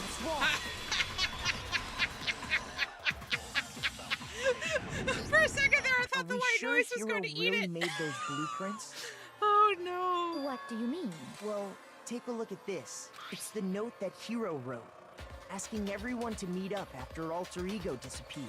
The handwriting's obviously different, wouldn't you say? When you compare it to the blueprints. There's no way you could think the same person made both of them. Unless that person made it a point to disguise their It never even handwriting. teaches you how to speed up the non-stop debate, yeah. No, the differences are bigger than that, I think. Come on! I'm not smart enough to think of trying to change my handwriting anyway. So Makoto, are you saying you don't think Hiro's the culprit? And he's not the only one. I think Hiro is innocent as well. What? Then who was in that robot By justice Kuya suit? agreeing with us? Is it The like world's Hiro said? truly ending. Was there really someone running around in a second suit? The suspicious individual hidden within the suit. Go ahead, Makoto. Tell them who it was. Unless someone is... and of course he passes it off to me. So, Unless someone purposely disguised who their was in the handwriting with... robo-justice suit? Exactly. Like, it has to be Hiro in the suit. Other than Hiro, I can't think of anyone else it could have been. But... Obviously, he was the one in that particular suit. And we never found any kind of second suit. Then there can be no doubt. Hiro is the prime suspect. That doesn't make any sense. You just said Hiro didn't do it. No, it does, because It Hiro's makes being perfect sent. sense. Hiro was the suspicious individual in the suit, but he's not the culprit. Yeah. So what you're saying is... He was a diversion. That's right. The culprit in this case has nothing to do with being in... What? Now that's a bold assumption. And what reason do you have to make such a statement? You do have a reason, yes? Of course. But before we get to that, there's something else we need to clarify first. So let's get that out of the way. Ooh, yes. You would know that, wouldn't you, Celeste? All things have a proper order. So what is it? What needs to be clarified? We must clarify the method of transportation for Taka's lifeless body. It would seem that his corpse was moved using certain particular items. Makoto, can you tell us what they were?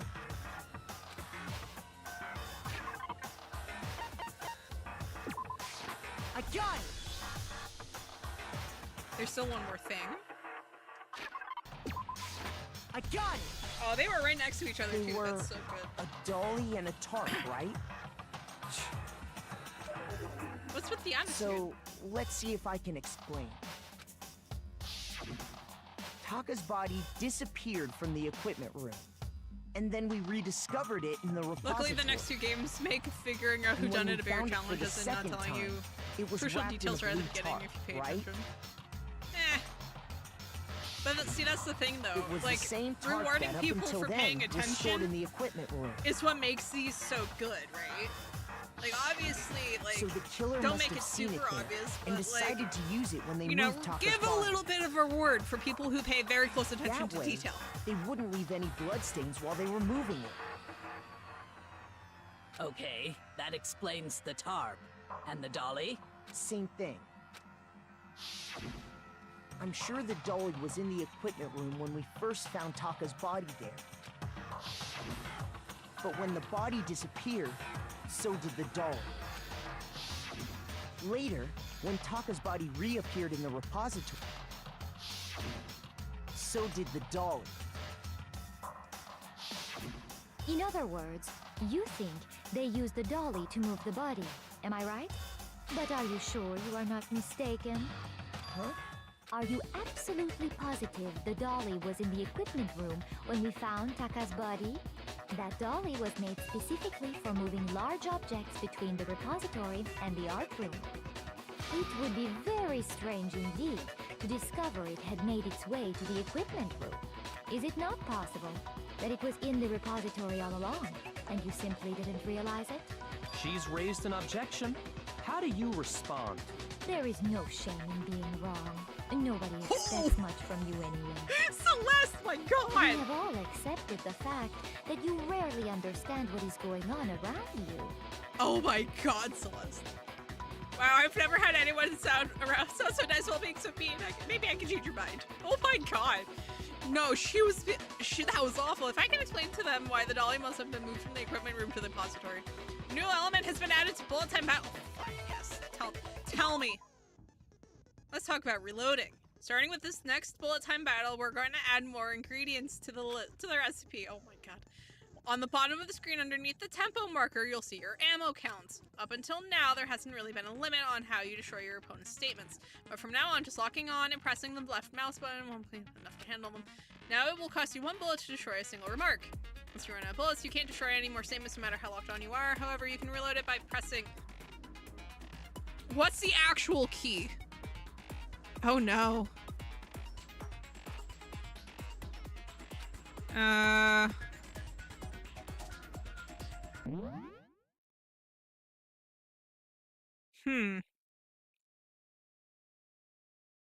This is going to be interesting because for whatever reason it didn't want to give me controller. Oh no, you will automatically reload at the start of fever time and your ammo will not decrease. We'll just have to fiddle with buttons and see how this works. Okay. You have it wrong. I cannot agree. You are a fool. So pathetic. Lies will get you nowhere. Do your worst. Away with you. You miserable wretch. I cannot agree. You are a fool. Lies will get you nowhere. Do your worst, you miserable wretch. You have it wrong. I cannot agree. You are a fool. So pathetic. Lies will get you nowhere. Do your worst. Away with you. You miserable wretch. I cannot agree. You are a fool. Lies will get you nowhere. Do your worst, you miserable wretch. You miserable wretch. I cannot agree. I hate everything about that. Oh my god. But hey, we figured it out. Also, you reload one bullet at a time. Oh, that's suffering. I hate that. Proof that the dolly moved. We almost lost because right here. Oh no. When I found the dolly in the repository, one of the wheels had a blood stain on it. There was a pool of blood in the equipment room with a tire mark in it that matched the dolly. I go on wheel's vacation tread. on Tuesday. Nice. The killer probably rolled the dolly through the blood on accident as they wheeled the body out of the room. And as the blood dried on the tire, they moved the body I like this into the music so repository. much. My god. So there's my proof that the dolly was used to move Taka's body. Jesus, Celeste really hate me that much? Well, anyway, yes, because you're that trying was just to something expose we had her. to get out of the way. Let's get back to the main subject. Yeah, the subject of how Robo-Justice didn't do it. Because if it's not a killer robot, then what kind of robot is it? A distraction. I'm not sure that really matters. I'd be happy to explain why the occupant of the suit couldn't possibly be the killer. If you look back on how the body was transported, it will become immediately obvious. If I look at how the body was moved, it'll be clear why the person in the suit couldn't have done it. It has no handle. So they'd have to bend down.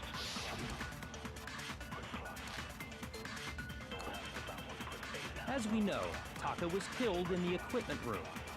And from there, the body was moved to the repository, correct? Yeah, the culprit wrapped the body in the tarp, then loaded it onto the dolly and wheeled it off, right? Now, keep in mind that the dolly doesn't have a handle. Well, yeah, but even without a handle, Yeah. all you'd have to do is bend over. No, that's wrong. Exactly. You're absolutely right that you could push a dolly without a handle if you stoop down low. But if you were wearing that suit, do you think you could actually get into a position like that? What do you mean? Think back to what you said when we were all checking out the suit together. Remember? I'm blind as bad in here. Can't see my feet at all. I'm surprised you got anywhere in this thing. I'm telling you, it wasn't me. And not to mention, you totally can't bend at the waist. Seems like a pretty obvious oversight. When you're in that suit, not only can you not see your feet, but you can't even bend at the waist. Am I right about that? Now that you mention it, yeah. It seems like it'd be awfully hard to push that dolly if you couldn't bend over. Well, what's to stop you from simply pushing the dolly with your feet? When you can't even see your feet? You can't get your You arms really over think your head someone either, could yeah. kick the dolly all that way? Yeah, it'd be totally impossible. Not that I can say for sure myself. On top of that, if you were wearing such a rigid, cumbersome suit, it's very unlikely you would have the dexterity to go about wrapping the body in a tarp. Yeah, especially since you can't bend over. It's just a matter of taking off the suit when you're ready to move the body? Yeah, you can't do that because you can't take it off by yourself. I don't think taking off the suit was an option. If you Cut him off. I don't know what's up with this thing, but I can't actually get it off. A little help. Why would you make something that you can't take off by yourself? I didn't make this stupid friggin' thing. There's a clasp on the back that's keeping you from getting it off. It looks pretty sturdy. I don't think you can get it off on your own. We don't really have a choice. Let's help him. That's true. It seems impossible to put the suit on or take it off without help.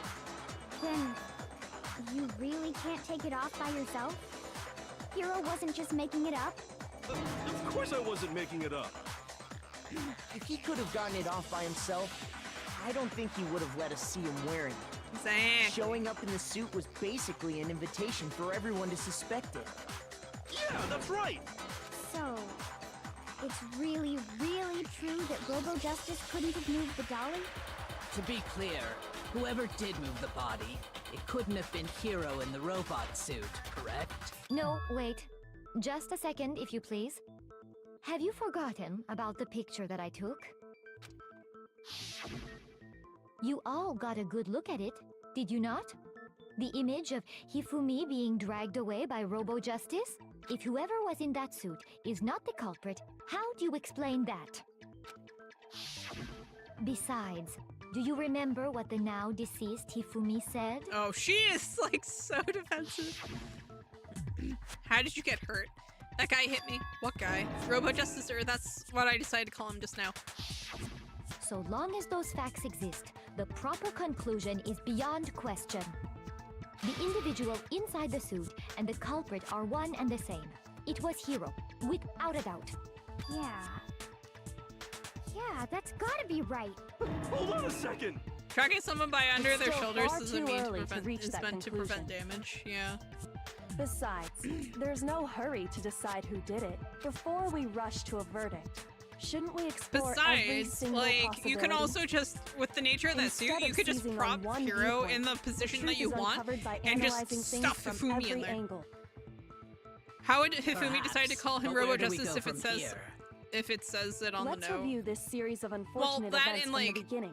Hifumi Maybe would know we'll who uncover Robo something Justice new. is. Like, it sounds like this is like an established like anime manga thing in universe. I don't disagree. Someone but planning to our kill lives another are on person, the they would grab line. them by If the this is wrist, what it which would likely takes, break the joints. We have Yeah. to do it.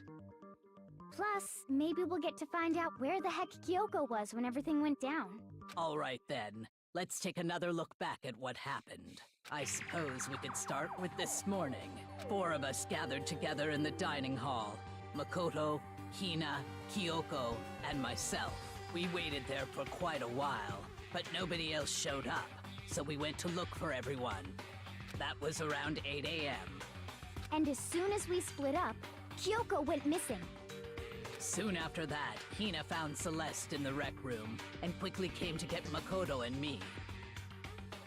It seems I was unconscious for about an hour after I was attacked by my mystery assailant. I know it was an hour because I remember being attacked a little after 7. That was when we saw Celeste's picture and discovered that her assailant had been wearing a strange costume. How was she unconscious for an hour if she got As this it picture? turns out, it was Robo Justice. Like, It her account also doesn't make any soon sense. became Yeah. clear that this same Robo Justice had abducted Hifumi. We were soon joined in our search by Byakuya and Toko, and then went on to find Hifumi in the library. He was injured, so we took him to the nurse's office and resumed our search for the suspect. But not long after leaving the nurse's office, What's wrong? I saw a shadow, something moving around at the top of the stairs. When Celeste told us that, we decided to split up and search the second floor. And soon after that, I saw someone moving around on the 3rd floor, and I yelled out to everyone as soon as I did. Celeste, what's wrong? That was a rather intense scream for someone like you.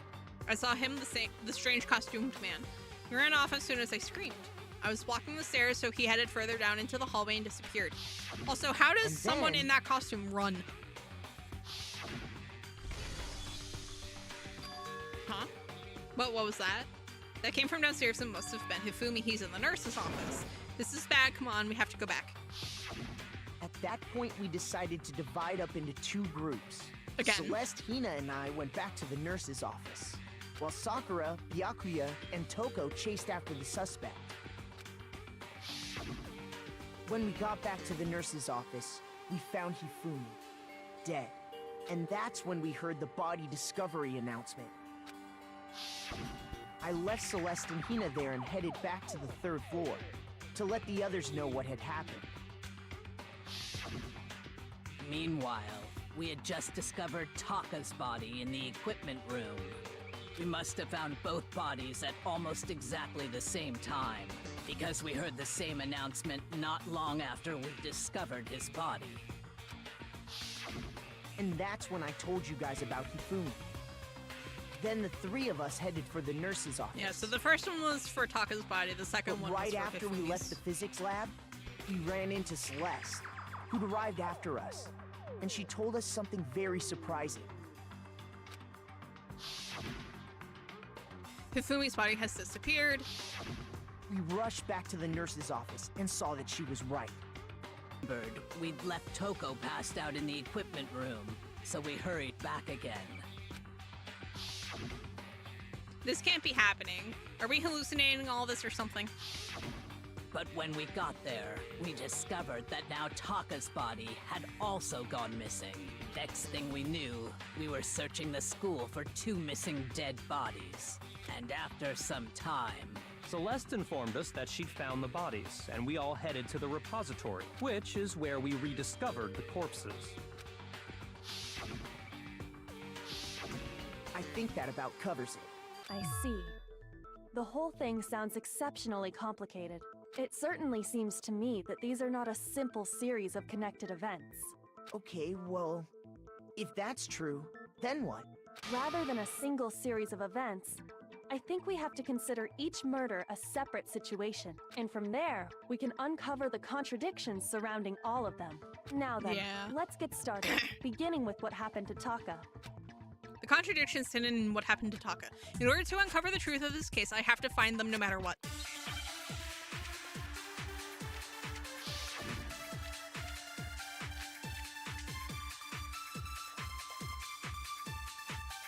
So, regarding Taka's death, I wonder if he died before Hifumi, or perhaps it was after?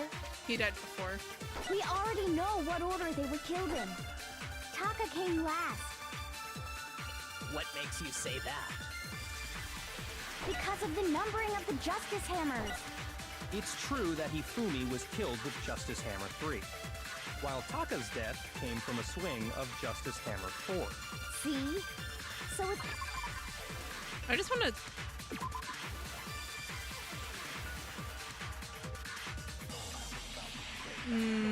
How's the death reach? Was a blow to the head. It is thought that they were both killed with a similar weapon, and it doesn't say any more.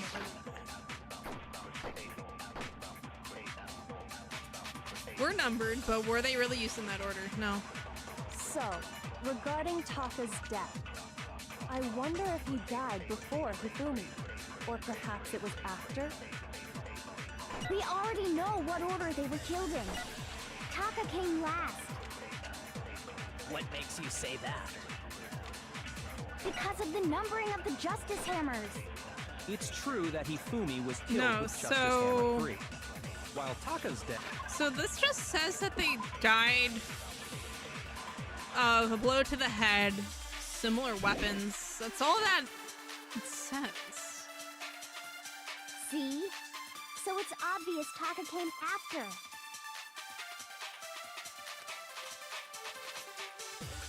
So, regarding Taka's death, they can survive a few or incorrect perhaps it hits, was I think. after? We already know what order they were killed in. Okay, no, it's not that one. Come on, Makoto, don't scare me like that. Makes me think something weird is going on. Shoot. Yeah. Oof. Okay, so it is the other one. So, regarding Taka's death, I wonder if he died before Hifumi, or perhaps it was after? We already know what order they were killed in. Taka came last. What makes you say that? Because of the numbering of the Justice Hammers. What are you... What? What? Am I just losing my mind? So, regarding Taka's death, I wonder if he died before Am I Hifumi, losing my mind? or perhaps it was after? We already know what order they were Yeah, killed because it's in. not this one. Taka came last. What makes you say that? Because of the numbering of the Justice Hammers.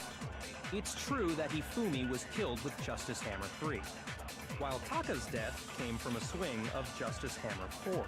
Am I losing my mind? So it's obvious Taka came after. So, regarding Taka's death, I wonder if he died before Hifumi, or perhaps it was after. Am I losing my mind? Those are the only two contradictions. We already know what order they were killed in. Taka came last. Yeah, there's that one. What makes you say that? Because of the numbering of the Justice Hammers. It's true that Hifumi, while Taka's death. See? So it's obvious Taka came... So... I'm so confused. We already know what order they were killed in. Taka came last. What makes you say? Because of the numbering of the Justice Hammers. It's true that Hifumi, while Taka's death. See? No, it has to be one of the two. Taka came after. No, this bullet's the wrong one. I wonder if, or perhaps it was. We already know what order they were killed in. Taka came last.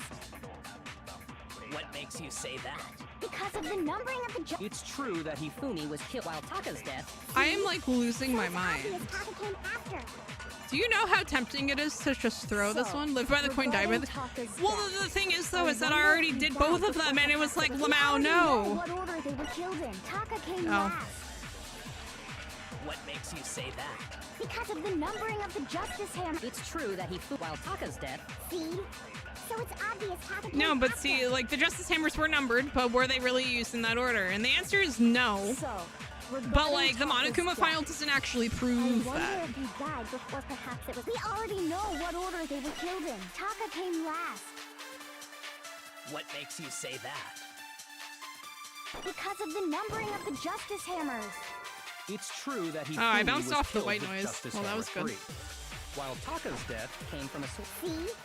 So it's obvious Taka came But yeah, no, I hate this because technically speaking, it doesn't contradict either of those. We already know what order they were killed in. Taka came last.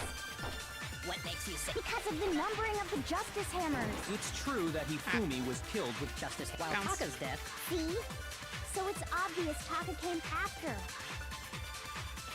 So, regarding Taka, I wonder if, or perhaps it was. We already know what order they were killed in. Taka came last. Oh, I missed. What makes you say that? Because of the numbering of the Justice Hammers. Yeah, see? No. I think it might let me have like a little sliver. Yeah. Yeah, see, it has to be the other one. I wonder if, or perhaps it was. We already know what order they were killed in. See? No, see, this is the problem. It's neither of them.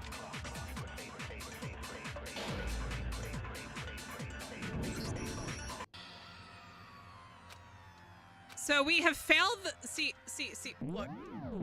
Actually, can I just load it?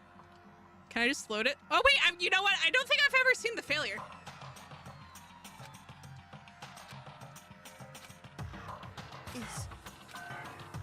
Yeah, it's neither of them. I refuse to give up yet.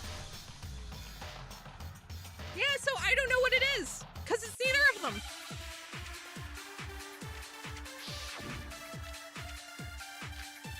Monokuma file number 3 is the only bullet. I get the game was made in 2010, but how does that oversight happen?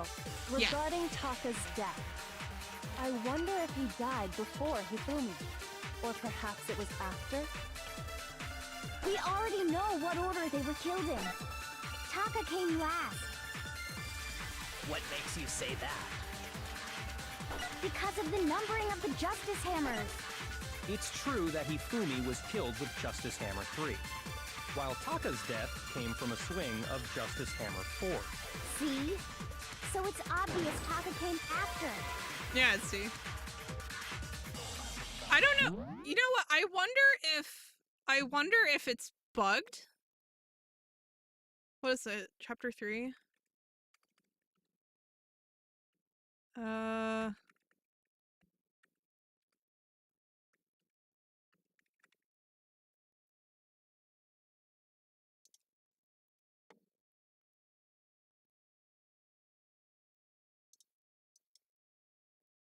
Yeah, so okay, so I am looking up a walkthrough for this, but mostly because I'm trying to figure out if it's bugged.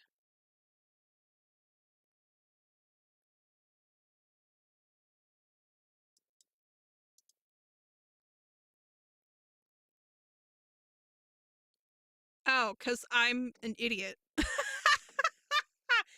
No, so it's like a okay, it's not bugged. I'm just dumb.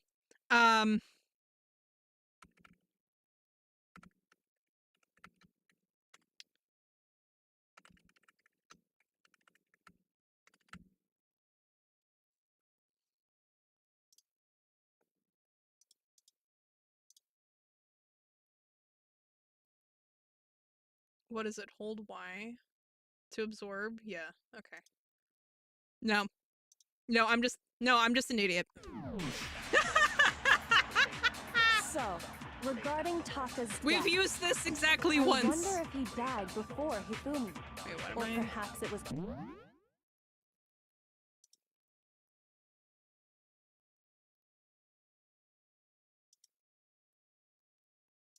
Okay. Yeah, no. It is not bugged. I thought the Monokuma file said that Taka's time of death was earlier than Hifumi's. No. The Monokuma file doesn't actually have any information on either of those. Oop, that's not what I wanted. This is what I wanted. So the Monokuma file itself just says that they died to a blow. They both died to similar weapons. The Monokuma file does not actually. So, as it turns out, I'm just dumb. Know what order they were killed in. Taka came last. What makes you say that? Because of the numbering of the Justice Hammers. It's true that Hifumi was killed with No. Justice Hammer 3. So what we while have Taka's forgotten, death came from a swing of Justice Starlight, Hammer 4. is that See? if the bullets So we it's already obvious have Taka do came not after. actually contradict anything, then we need to find the contradiction So, in the regarding argument Taka's itself, death, steal it, and then I use it wonder out if for he ourselves. died before Hifumi. We or have used perhaps it this was exactly after. once. We already know what order they were killed in. Taka came last. Oh wait. What makes you say that? Because of the numbering of the Justice Hammers. It's true that Hifumi Wait, was which one killed is with it? Justice Hammer, while Taka's death came from a swing of Justice Hammer 4. Okay, the number in the cameras. Okay. See? So it's obvious Taka came So, I wonder if or perhaps it I was thought that- after. We already know what No. order they were killed in. Taka came last. No, so it What got makes you introduced say here. that? We used it exactly once. Because of the numbering of the Justice Hammers. It's true that Hifumi was No. killed with Justice Hammer 3, while Taka's Oh my death god, it takes came from a forever to swing of absorb them. See?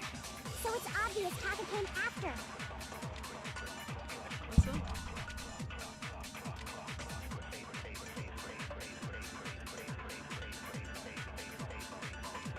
Yeah, no, it's So, finicky, regarding Taka's but we death, have to actually remember that I we can wonder if actually he died absorb them. before Come on. Hifumi, or perhaps it was after. We already know what order they were killed in.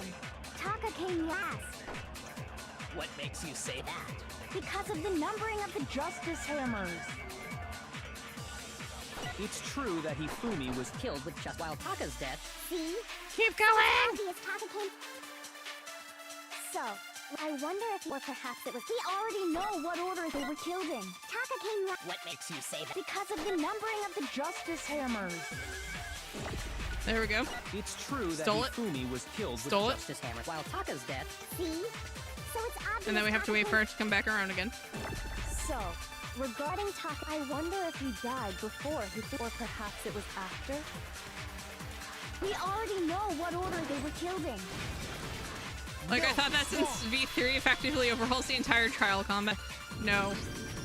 Hold on. It's more that, There's like, no reason to assume it that the hammers introduces were it to you used in the once, same order and as their then never numbers. uses it again in the entirety of the trial. If and anything, then it's been a while that's since just we another last way the played, killer so tried I to forgot disguise about their it. actions.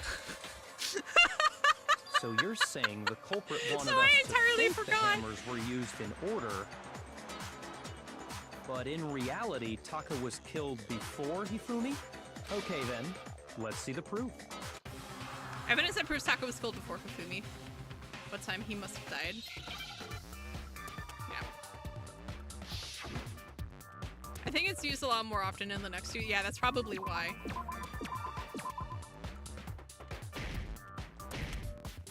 Excuse me?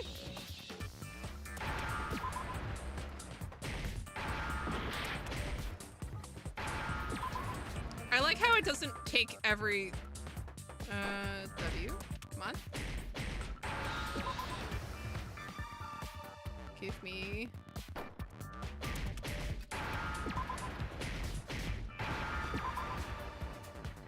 Give me the H I need, you piece of garbage.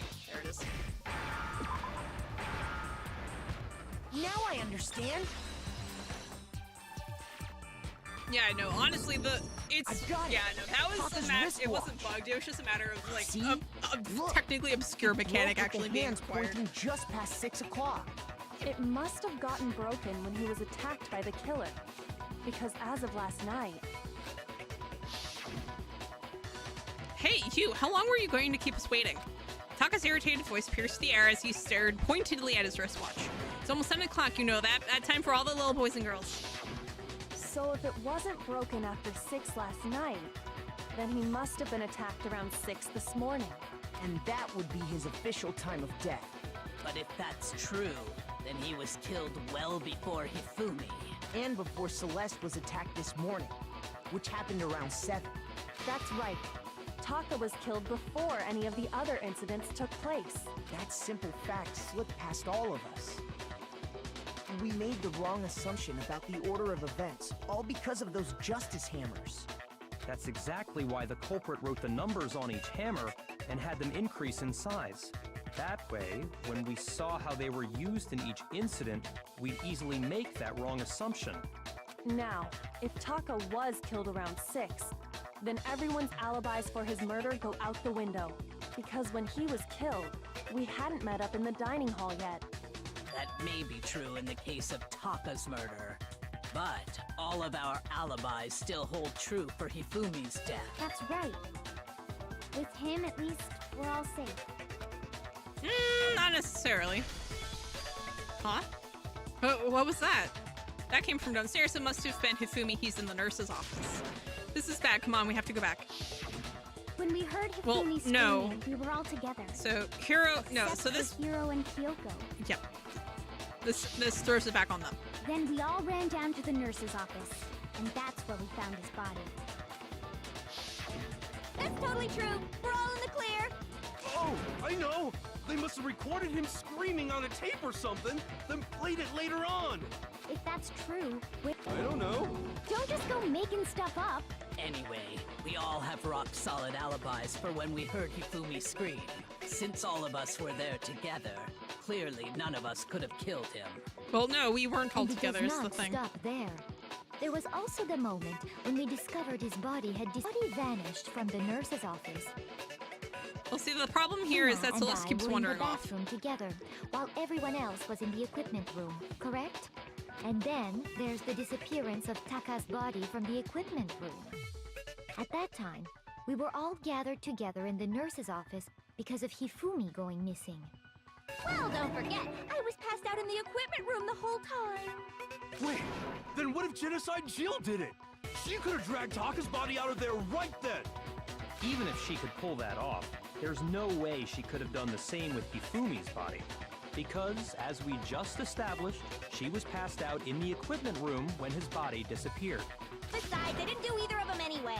In other words, it is impossible that any of us could have killed Hifumi or moved either of their bodies. Not On necessarily. the other hand, Hiro and Kyoko had disappeared, so they most certainly could have done those things. So what now? So Ki- what now, Ooh. Kyoko? For now, we can't get fixated on who did it, or we'll just keep going around in circles. So instead of who, I propose Even we if start she didn't talking pass about out, she how. isn't physically strong enough to move In Hifumi. particular, Yeah. I think we need to figure out how Hifumi's body got moved. Yeah, you'd have to use That's either true. a tool to We assist, searched or he'd have to everywhere, move it But we himself. couldn't figure out how to explain his body disappearing. And according to what Celeste said, Sakura is the only person strong enough to move Hifumi besides himself, probably, yeah. You cannot have been gone for more than a minute or two, though. Yeah. Like, it was barely any time, so then the killer was able to get in and move Hifumi's body in that short amount of time. Would seem so. his body apparently disappeared in the 1 minute her and Hina took their eyes off of it. But to carry that much weight from the first floor up to the third in that short amount of time? Oh man, yeah! There's no way! It'd be impossible! Well, what if I told you there was a way to make the impossible possible? Him What? moving himself. How? If the dead body were to move itself. Yeah. The dead body moved on its own? Yeah, he wasn't actually dead. No, not another. Yeah, because if he wasn't actually dead in the nurse's office, he could literally just walk his body up, up the stairs. I think what she's implying is we thought Hifumi was dead, but perhaps in reality he was still alive. Yeah, even Sakura couldn't move that fast. Alive? Are you saying Hifumi wasn't carried out of the nurse's office, but simply walked out on his own? But I mean, we found his body. He was dead. Perhaps he was simply playing dead. That it isn't possible. Ooh, she doesn't like that one bit. Oh no. Is it really possible? It is, actually. It is very possible.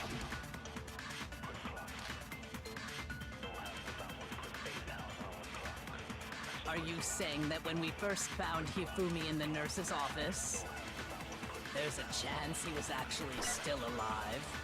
Yeah. No, it is impossible. Is it Hifumi though? was dead, without a doubt. And you know that how? Surely you heard the body discovery announcement along with the rest of us. Hifumi's dead body had been found. And that is why the announcement was made. Are we really so sure about that? Maybe the announcement was intended to signal someone else's discovery. Okay, so it's only made once, but Hifumi and Taka's bodies were discovered at almost exactly the same time. Yeah, so we absorbed that last one and then shoot it into...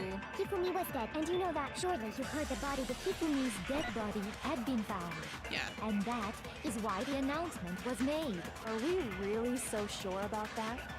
Maybe the announcement was intended to signal someone else's discovery.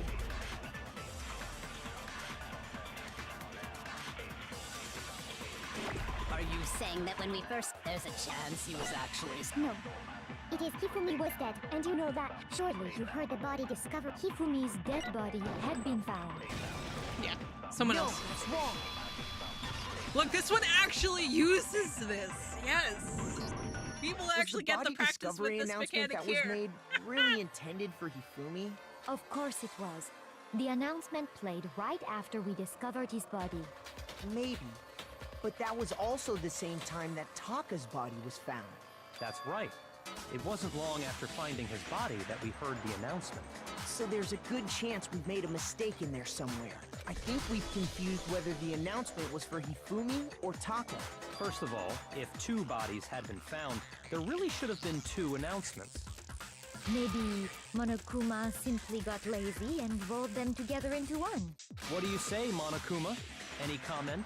Well, it's a very sensitive issue, so I can't go into too much detail. But what I can say about the body discovery announcement is that it's only broadcast when 3 or more people find a dead body for the first time. That didn't answer our question, man. We're asking if you're a lazy bum. No, actually, that was plenty. Huh? He said it's only broadcast when a body is discovered for the first time, which means even if we find the same body again later, he won't make the announcement again.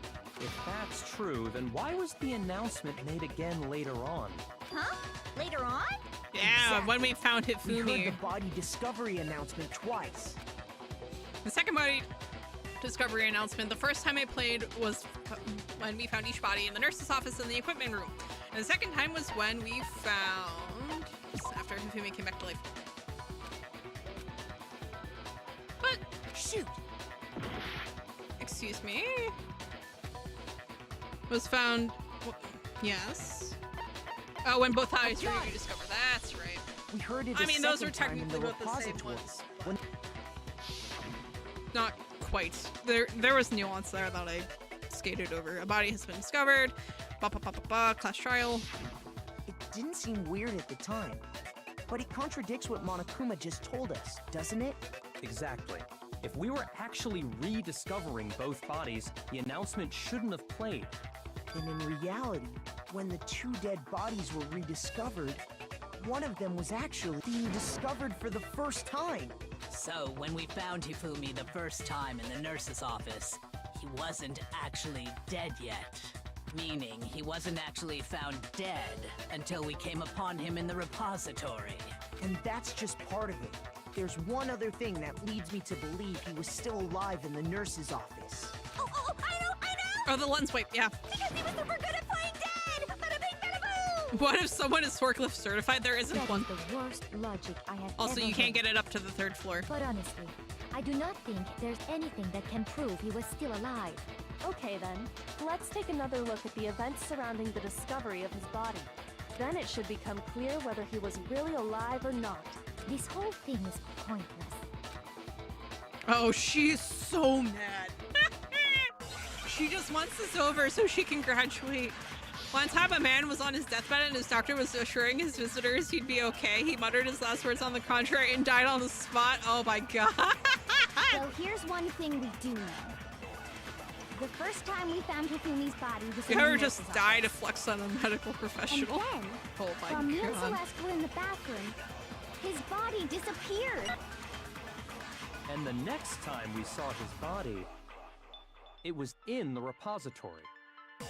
But when you compare his body before being moved and his body after being moved, other than the change in how it was positioned, there was no notable difference. Easy. No, it's wrong. Easy flex. Let's go. In fact, there was one clear difference between Hifumi in the nurse's office and the repository. His glasses. That fact alone proves that he was only playing dead in the beginning. Perhaps you'd like to fill the rest of us in? When we found Hifumi in the nurse's office, his glasses were covered with blood. But when we found him again later in the repository, they were spotless. And I found the item he used to wipe them clean in the nurse's office trash can.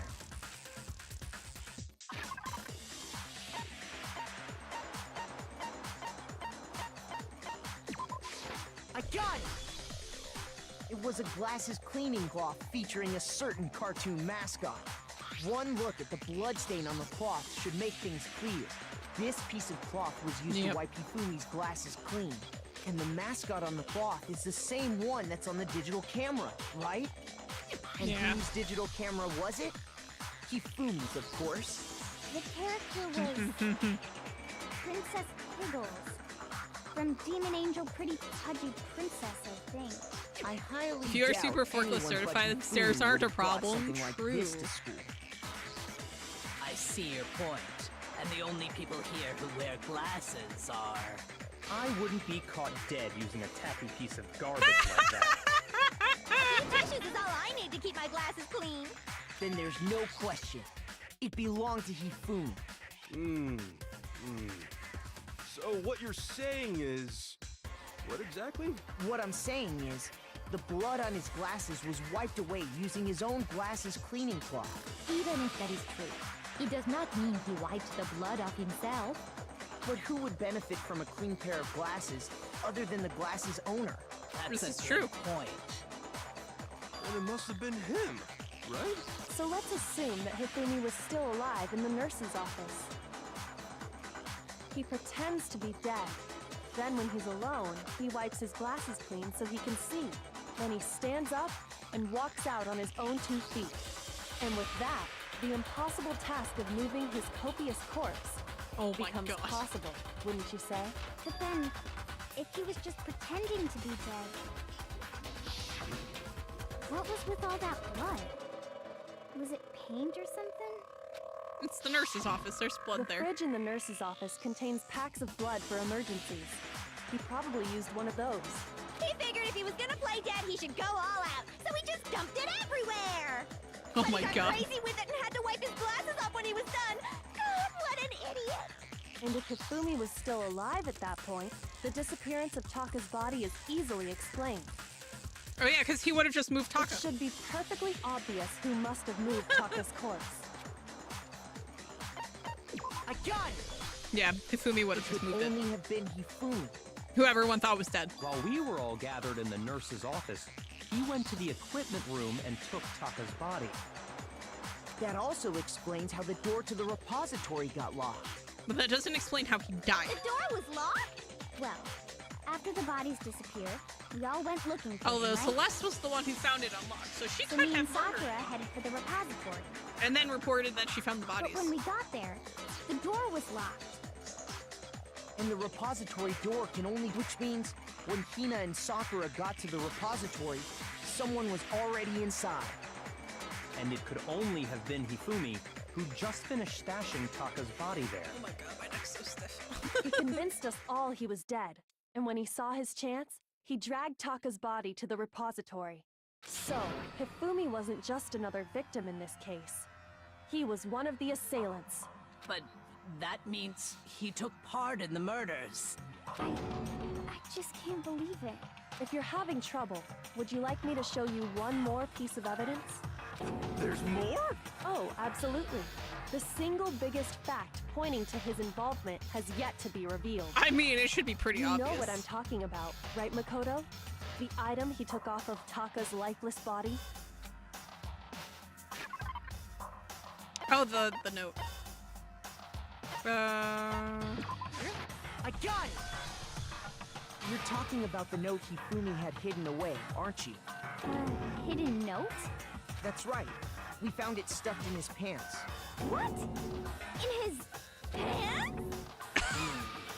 Yes, his pants. Okay, I well, like how forget everyone's about the just like, pants for ooh, now. pants. Take a look at what the note says. I found a hole maybe we can use to escape. Monokuma can't find out, so don't tell anyone else for now. Let's meet in the equipment room at 6 a.m. That's the note I was telling you about. The one that told me where to go. Huh? Wait, this one's a little different. In my note it said, Monokuma can't find out, so don't tell anyone else for now. Let's meet in the rec room at 1 a.m.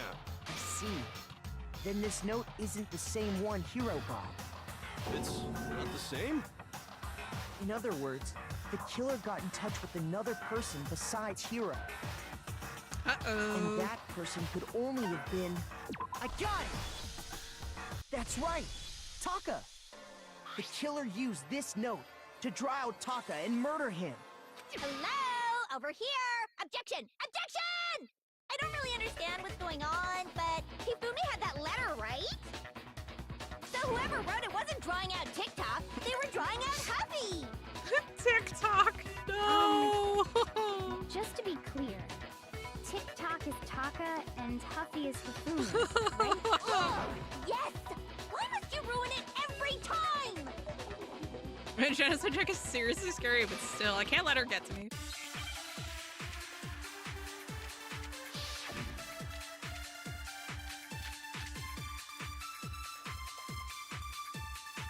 Okay. Huffy had the note, right? Then the person it was intended for must have been Huffy! But remember what the note said. What time did it say to meet? 6 a.m., I believe. The time doesn't matter! The note has nothing to do with TikTok! No! No, it does. Cause Huffy had that's... the note, right? Then the person it was must have been Huffy! But remember what the note said. What time did it? 6 a.m. The time doesn't matter! The note has nothing to do with TikTok! Voila! That's wrong. That was very close. We almost ran out of focus. No, there absolutely is a connection. What the hell are you talking about? The note said to meet at 6 a.m., which is the same time Taka was murdered. You've already proven that using his wristwatch. But there's more. Look where the note says to meet. The equipment room, right? Which is where Taka was killed. I see. So, Taka was murdered at both the time and place written in the note. I think that should be plenty to show that this note was definitely meant for Taka. Well, when you put it like that... No further objections! Then someone used that note to trick Taka. Just the same as me. The culprit really is a cold-blooded monster. Telling people they found a way out. But if they gave the note to Taka, what was Hifumi doing with it? Stuffed down his pants, no less! Most likely. Hifumi stole it off Taka's corpse after he died. Huh? He stole it? Where's your proof? Go ahead, show us.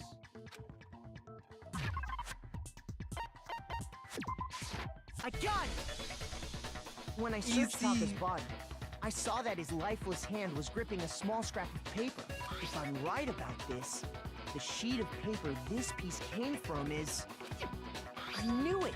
It fits perfectly with the note we found hidden on Hifumi. Then Taka's scrap and Hifumi's note. Yup. They're from the same piece of paper. Hifumi had the note meant for Taka, while Taka's corpse still grasped a small piece of that note. There's only one way to explain it. Taka died clutching the note. Hifumi tried to free the note from his death grip, leaving behind only one small scrap. Did I get all that right? That means Hifumi knew the note was important. Exactly. Which proves that he was an accomplice in the murder. Whoa. Yeah. After seeing all this, Hifumi was super involved in this whole thing. I would sure. wager that's his handwriting too. In fact, he was behind the whole thing. In fact, he's still alive. Sorry, no. He's like long confirmed dead at this point. Hifumi was truly and completely dead. The second body discovery announcement proves that. So then, who killed Hifumi? Whoever did is the mastermind, the true killer. He was killed in the repository. So he must have been killed not long Two can after keep a secret if one of them is transporting dead. So, he must have been killed after Taka's body vanished, but before we found both bodies in the repository. During that time, we'd all split up and were searching for Taka's missing body. In other words, during that time, none of us have alibis. Wait, but me and Sakura were together. Stop trying to steal the spotlight, you stupid walrus! My Who God. are you calling a walrus? Anyway, when they My were killed God. bothers me too.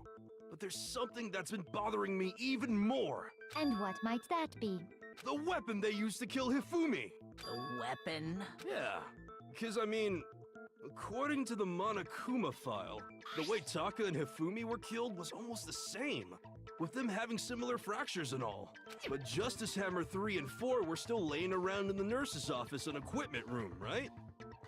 So if Hifumi was killed in the repository, the culprit would have had to grab one of the hammers, kill Hifumi, then put the hammer back where they found it.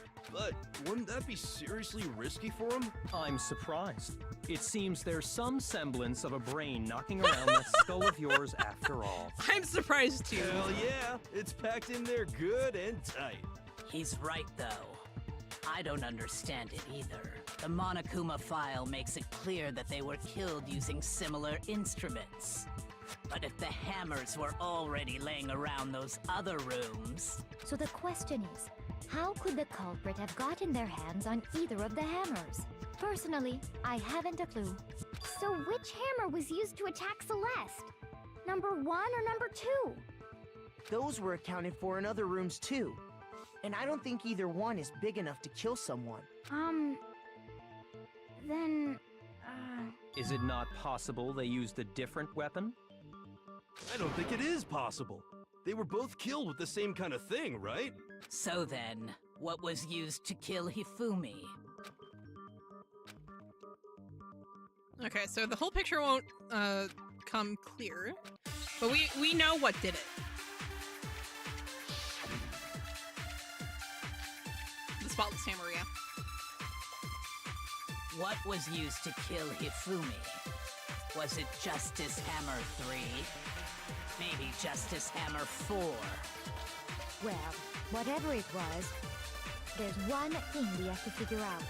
How was the culprit able to move around so freely with the weapon? How did nobody witness them carrying it? Sounds like a Justice Hammer 5 is about to make its appearance! Check out murdergear.com/hammertime for more info! Well, one thing seems pretty clear. The murder weapon had to be one of the Justice Hammers. And, that's about it. Hifumi was killed in the repository, right? So if the weapons used to kill both of them were actually similar, What so was it's used like, to kill where Hifumi? do we Was it Justice place the Hammer contradiction? 3? Maybe Justice Hammer 4. Well, whatever it was, there's one thing we have to figure out. How was the culprit able to move around so freely with the weapon? How did nobody witness them carrying it? Sounds like a Justice Hammer 5 is about to make its appearance! Well, okay. That's unfortunate. I have no idea what you're talking about, but I want to stab your seriously adorable serious face off. Oh my god. Okay. What was used to kill Hifumi? Was it Justice Hammer 3? No. Maybe Justice Hammer 4? No. Well, whatever it was, there's one thing we have to figure out. How was the culprit able to move around so freely with the weapon? How did nobody witness them carrying it? Sounds like a Justice Hammer 5 is about to make its appearance! Check out murdergear.com! Well, what the murder weapon and... Oh. Thanks, bub. There we go. It wasn't one of the Justice Hammers. It was a... Yeah. So we had the right idea, just the wrong spot. Okay. The murder weapon wasn't a Justice Hammer at all. No, it was something completely different. But also the same. But seriously? A different weapon? Specifically, a hammer from the repository. The killer could have easily fooled me. Now, all the hammers in the repository were covered in flecks of grit and debris. But for some reason, one of them had been scrubbed clean. Huh? And the reason it had been scrubbed clean was most likely because it was used to commit murder. If the hammer got covered in Hifumi's blood, of course they'd have to clean it off. I'd also like to point out that the repository has all kinds of hammers. Big ones, small ones, and even some flat mallet-like ones. I think whoever made the Justice Hammers used those as a basis for their design. If that's true, that would explain the Monokuma file's note about the wounds being similar. So Hifumi moved Taka's body to the repository, where someone then used a hammer to kill him. And whoever did that is the true killer.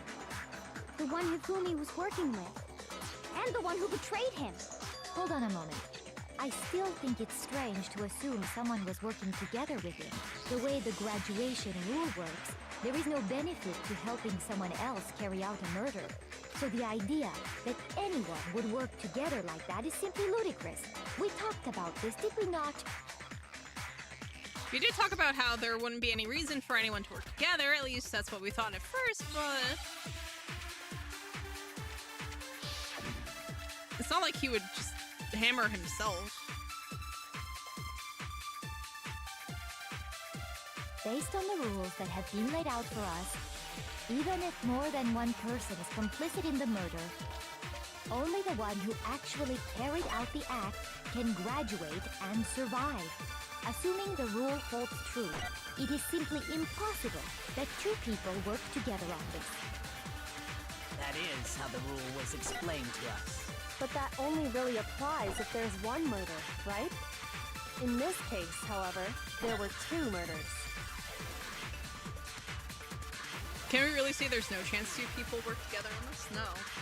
Because if there's Based two on the murders... rules that have been laid out for us, even if more than one person is complicit in the murder, only the one who actually carried out the act can graduate and survive. Assuming the rule holds true, it is simply impossible that two people work together. So I would assume it's... That is how the rule was explained to us. Kyoko But that absorbed... only really applies if there's one murder, right? Yeah, so I would assume In this it's... case, however, there were two murders. Yeah, two impossible. Because if... oh yeah, no, because if Hifumi murdered Based on the Taka, rules that have been laid out for us, then even if someone more than one took the person is opportunity to complicit in the murder murder, Hifumi. only the one who actually carried out the act can graduate and survive. Assuming the rule holds true. Yeah. No, that's wrong. Yeah, if it's a case of two separate murderers. Since there were two murders, it's at least plausible that more than one person was involved. Yeah, they don't have to be related. What do you mean? If there'd only been one murder, then yes, the idea of an accomplice isn't really worth considering. Naturally, if only one person can be saved per murder, an accomplice has no risk versus reward benefit. Risk versus reward benefit? The payoff for working together.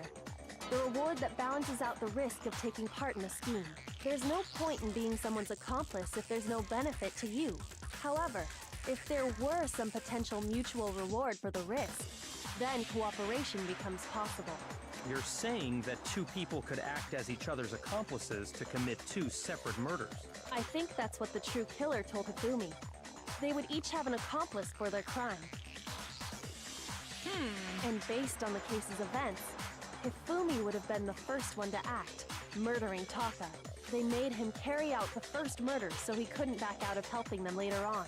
So in this case, there wasn't one single person committing multiple murders. Instead, each person killed someone, creating two separate incidents. And it only looked like one person because that's how the true killer designed it to look.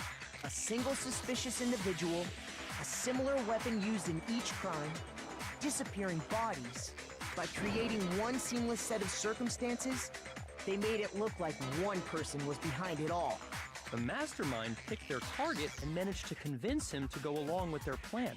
And then, to avoid the no accomplices rule, they simply killed their accomplice. Which, if true, means that betraying Hifumi was part of the plan from the very beginning. Imagine. That's just awful. How could anyone be so cruel? You think so? I can't help but admire its cunning. Still, their choice of accomplice seems odd. The effort made to convince us the two murders were the same. That was the main characteristic this time. Kyoko must have noticed the fact from the very beginning. Which is why she said not to look at this as a series of connected events, but entirely separate incidents. Kyoko really is amazing, although, when you think about it, she's almost too amazing. Like, it's almost unnatural how good she is at this. I understand how an accomplice could be involved. But then, who was the one pulling Hifumi's strings? That's problem numero uno right now. The true killer manipulated Hifumi into carrying out a number of actions and in the end murdered him. In the debates up till now, the way the case is unfolded, when you consider all that, there's really only one person who seems to fit. Where is she? Here's my answer. It was Celeste. Ah, so I'm the suspicious individual now, am I? I really do hate this kind of joke. A joke? I wonder. So what you are saying, then, is that I specifically chose to work together with Hifumi. The idea that I would choose to spend any amount of time interacting with him, that I would go within 10 feet of that shit brains, that lazy, worthless goddamn idiot! Oh, hello, ma'am. Pardonnez-moi. Just to be clear, there is evidence to support it. Is that so? It is. She Throughout broke. the investigation, there was certain behavior that was common only to the two of you. Considering what we've learned so far, this it is only too further chest-like. proves that the two of you were working together. Like, the only other person it could be is him. For how chest-like this has been.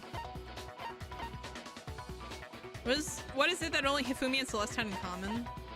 I got it! The behavior they had in common has to do with the suspicious individual in the suit, doesn't it?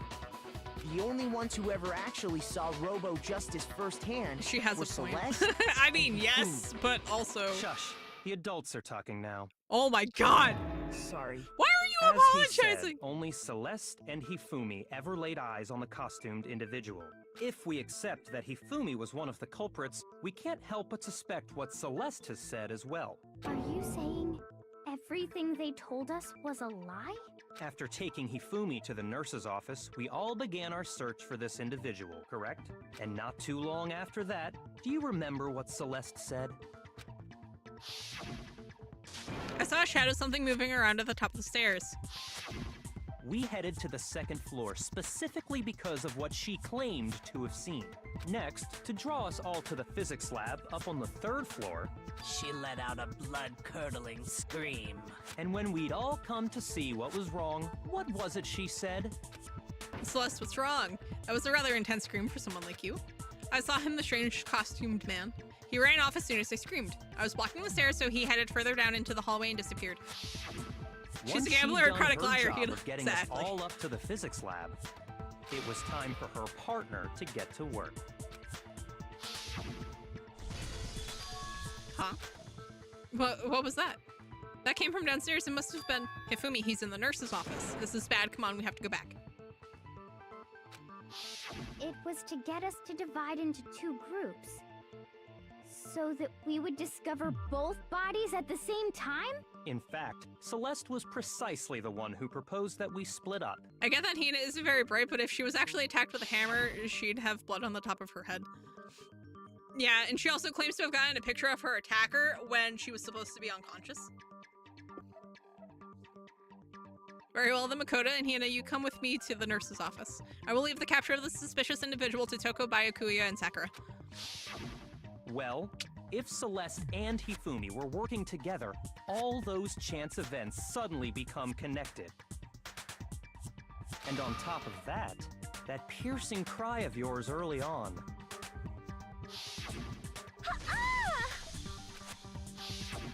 That was to signal Hifumi, wasn't it?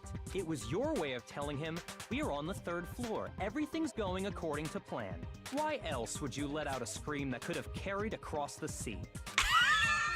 I just realized another strange thing. That's one way to describe it. When we found Hifumi in the nurse's office, who we now know was only pretending to be dead. I certainly was not expecting this. I did not imagine that Hifumi would be murdered. Celeste, you were the first one to say he'd been murdered. You wanted to make sure we wouldn't have any doubt in our minds. I don't believe it. Everything, the whole thing was one big act. Hina, you were with Celeste when Hifumi's body disappeared, right? Yeah. Celeste could have easily masterminded the entire killing. She could have! But like, that's the thing though. She wasn't worried Even the about smartest. She just saw a chance to help Hifumi sneak out of the nurse's office. See, the problem here... Each... So the problem with every student in the killing game, right, is that they always have one fatal flaw that gets them caught, right?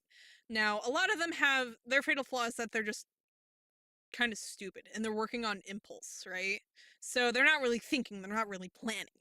But the problem with the smart ones, the ones that actually do plan, like Celeste, she over-engineered this wildly. Too many moving parts, too many chances for it to go wrong, too many ways for her to get caught. She treated this like a game of chess and underestimated her opponent. Honestly, she should really stick to poker, to be perfectly honest. She should stick to card games. A lot more simple, a lot less moving parts, and she'd actually bluff her way through it. In this case, yeah, no, she got outmaneuvered.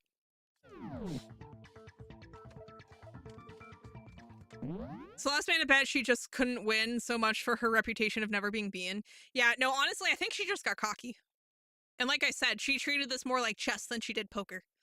Too many moving parts, too many steps for it to go wrong. And it came back to bite her. But starting putting them together and the picture gets very ugly indeed. Celeste? I have no idea what you mean. Don't bother trying to deny it. You made one fatal mistake. Oh, did I? I didn't even catch it myself when you first said it, but looking back, I can say that one little slip-up was your undoing. What are you talking about? Oh, that's what, yeah. I'm talking about what you said after Hifumi's body disappeared and we returned to the nurse's office. They must really be enjoying this. Enjoying the sight of us standing around frightened and confused. We're all going to die here. We're all going to die just like those guys died. I remember her saying that too, but... I wonder if they just gave Taka a note to beat her, hit him over the head with a hammer, ate the note. Sakura, Toko, and I were first to discover Taka's body in the equipment room. It probably would have been fine. Then Makoto showed up and told us Hifumi had been killed. So Sakura and I left with Makoto. Once we were in the hall, we ran into Celeste. Oh yeah, she didn't know. Headed to the nurse's office. She didn't know. Now, the entire time we were together, none of us said anything about Taka being dead. Think about it. Celeste's comment doesn't make sense. It was completely out of place. Yeah, I see what you're talking about. Although I don't really get what it means. She had no way of knowing Taka was dead unless she killed You it. hear that, Celeste? Yeah. Everyone's having some trouble understanding. Could you repeat what you said? No, just Celeste all by herself? If you're She really would not never. the culprit, you shouldn't have any problem repeating it, right? Oh, but Kuya said that Celeste's comment didn't make sense. But what is he alluding to? It's the fact that she said they. She acknowledged Taka being dead without knowing that Taka was dead. All I said was, they must really be enjoying this. Enjoying the sight of us standing around, frightened and confused. They must be positively elated. We are all going to die here. We are going to die, just like those guys died. And that is all I said. And that's all it takes. What was so strange about Celeste's comment? Yeah, she should have only known about the one, yeah. All I said was, they must really enjoy Gotta get back to the it. sight of us. They must be. We are all going to die here. We are going to die. There it is. Just like those guys. No! And that is all I said. And that's all it takes to finish this. It's what was so strange about Celeste's I will comment? sacrifice it. Yeah.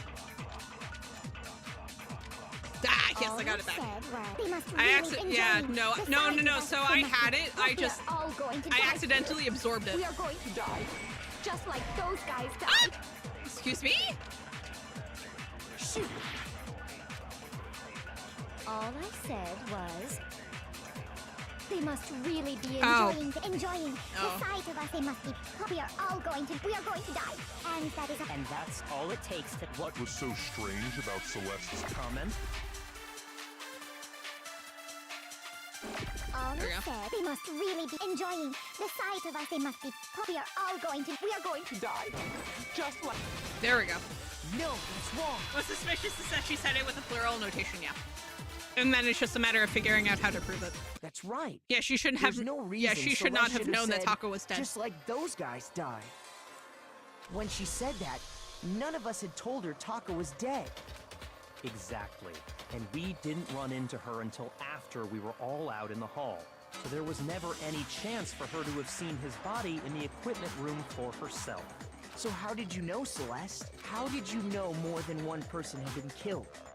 And how did you know they were both guys? Because Kyoko had also disappeared, right? So she could have been dead too. You Uh-oh. all have such vivid imaginations. You know that? Imaginations? You claim that I was lying when I told you about the suspicious person I saw. Then what about the picture I took? How do you explain this picture of the costumed villain dragging Hifumi away? It has to be some kind of setup, right? So let's put the suit on. And then... Have you so quickly forgotten? You are the only one who could have possibly fit into that suit. Plus, I happen to know that this particular camera does not have a timer. In other words, it is an unassailable fact that this is a picture of Hifumi being dragged away. If everything I told you was a lie, how can this picture exist? Simple. Are we sure that's really a picture of the suspect dragging Hifumi away? What could you possibly mean by Oh, that? it's Hifumi carrying. Surely there are other explanations than the one you've offered up. No, there is no other explanation. Other explanations.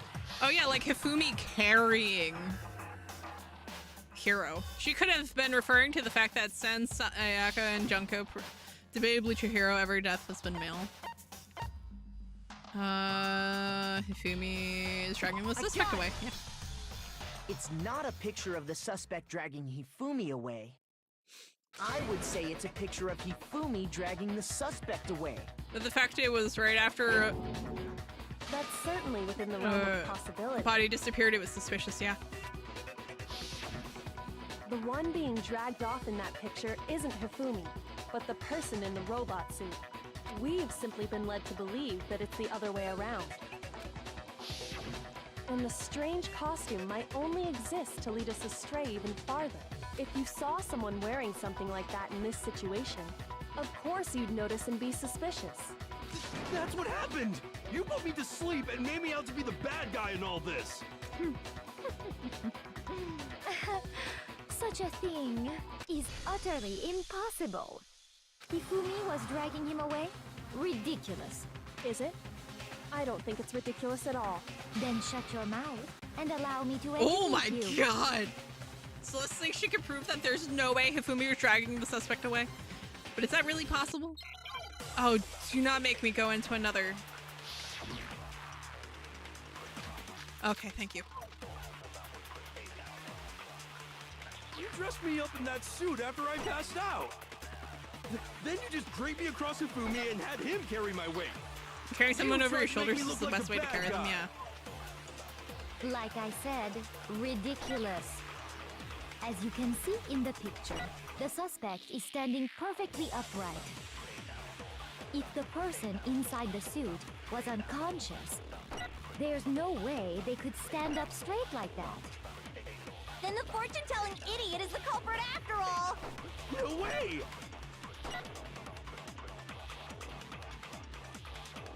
If I remember right, Hina said she said that she couldn't bend at the waist. Yeah. You dressed me up in that suit after I passed out! Then you just draped me across Hifumi and had you tried to make me look like the bad guy! Like I said, ridiculous. As you can see in the picture, the suspect is standing perfectly upright. If the person inside the suit was unconscious, there's no way they could stand... Yep, there we go. No, that's wrong. Like, the costume was designed so that you could not bend over. No. Even if the person inside the suit were unconscious, they could still stand up like that, because that Robo-Justice suit characteristic. Yeah, it's too stiff. You totally can't bend at the waist seems like a pretty obvious oversight. Yeah. That's right! They totally made a mistake when they made it, so it couldn't bend at the waist. I'm not Mistake, so though? sure that Yeah. was a mistake. I think the suit was designed from the beginning to be used the way it was. Oh, her Celeste face. and Hifumi took the suit they'd specially designed and stuffed Hiro into it. That's how they were able to fake that whole thing. The point of it all was to make us believe whoever was in the suit was to blame. Got him. Oh, that is such Well a good then, face. I suppose Love this it. is checkmate. Checkmate?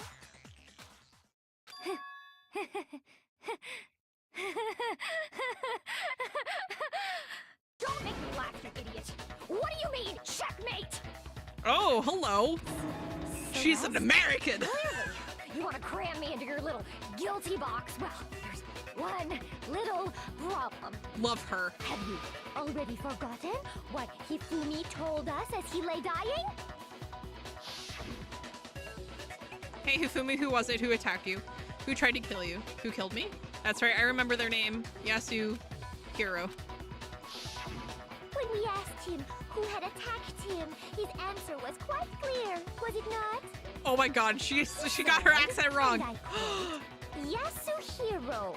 She's also a little too high. When they start getting defensive like this, you know they're guilty. Yeah. But my name Oh my isn't god. really Watch it. Yasuhiro. Listen. It's Them freaking actually out is Taro. the best Your part. confusing statements don't make any sense. Honestly, like the way they freak out when they're like backed into the corner finally and they're like actually caught is so good. Hers especially because like she sounds wildly different than you ever hear her. Like she has like gone up an octave, which is already impressive for her because she's already, in my opinion, one of the higher of the girls. But she like just chucks out that accent of wherever she's claiming it's from because it's not British. But it's also not German either. It's like some like amalgamation of like European. And she just tosses it out the window and becomes an American. He did say Yasuhiro, but are we sure he was really pointing the You finger can tell at if someone is Hiro? lying by their body language and heartbeat. That's how lie detectors work, yeah. What are you talking about? I'll burn you alive! Oh my Kyoko, god. What do you Love mean that. by that? Think back to how Hifumi used to talk to us. How did he refer to each of us? I got it! That's right. Our last names. He called us all by our last names. Exactly. I know I heard him say Mr. Naegi more than once first. So if Hifumi did mean to say Hiro's name, he would have said his last name, Hagakure. I'm sure it was just incidental. By chance, his first name. Indecent? Indecent. Don't talk. Random chance. Now isn't that a convenient explanation? No, Hakuya, there's no please. reason to Oh think he would no. have said the name any different than normal.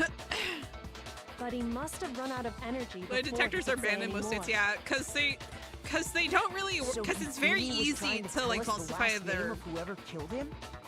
results. But the name he said doesn't apply to anyone here. Well, Because no. they're already stressful, Hold so on. your heartbeat's like toast. There's one person it could apply to, and that's Celeste. She never actually told us what her real name is. Yeah. What did you just say?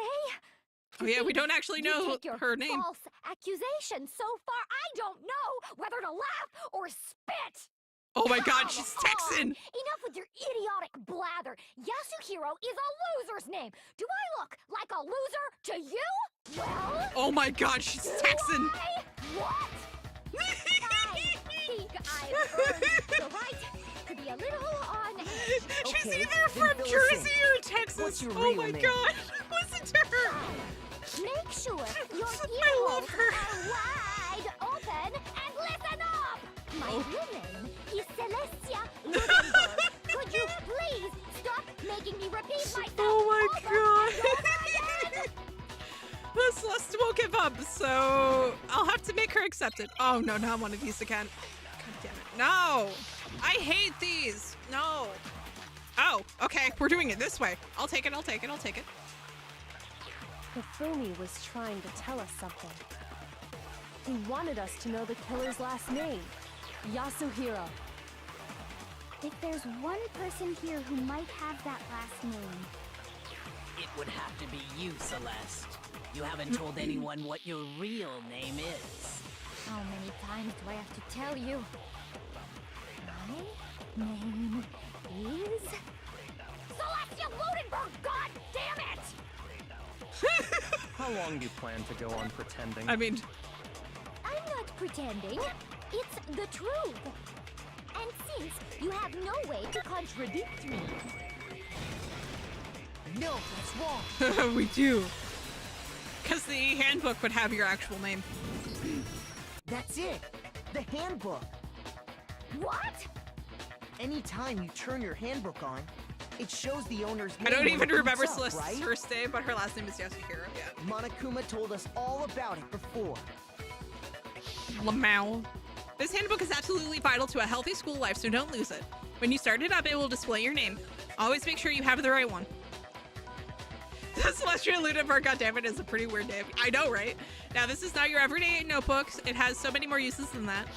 It does. So all we have to do is check her handbook, and that'll clear up everything. That's how we can find out Celeste's real name. That's an invasion of privacy. I refuse to cooperate. Celeste, can you please just tell us what really happened? Please, just tell us. Even when I'm put in check, it's just my nature not to give up. Because I think we broke her. until the game's over, you never know what might happen. Fine then. Let me settle it. Let me go over the case again, from the beginning, and shed light on all your crimes. And that'll bring everything to an end.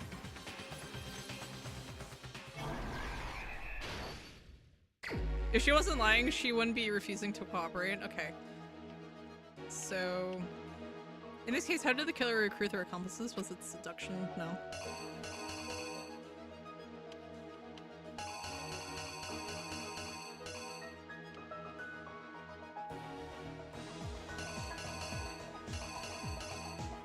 What on earth?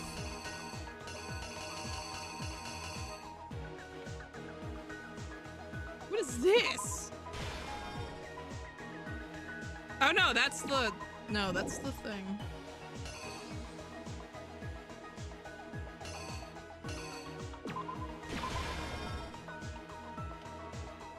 Time to the killer call their victims to the rec room.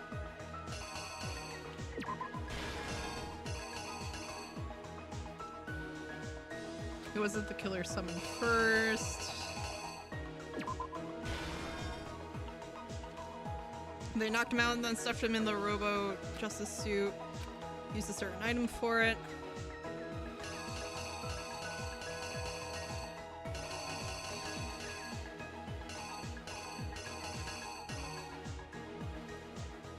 Huh.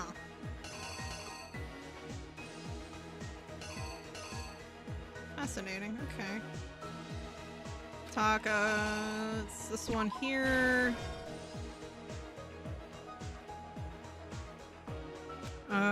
He was killed with...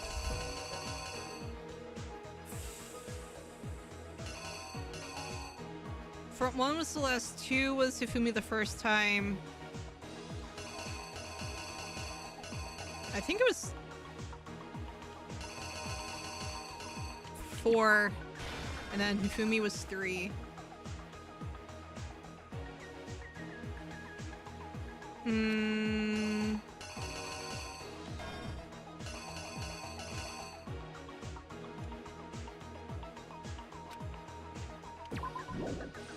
No. There we go. Fumi used something to move Taka's body. There we go. Okay. That goes there. So that takes us back to this one. Okay. Oh, no. Where'd this go? No, I need this one. Then this goes here.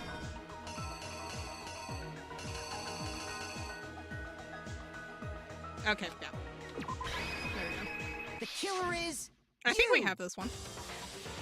Before anything, the killer persuaded someone to help carry out the murder. Oh, no.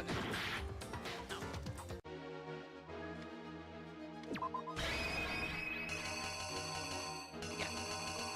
Yeah. Here's exactly There what happened. Before anything, the killer persuaded someone to help carry out the murder. That was Hifumi. Hifumi. With an accomplice, the killer was able to execute a number of otherwise impossible schemes.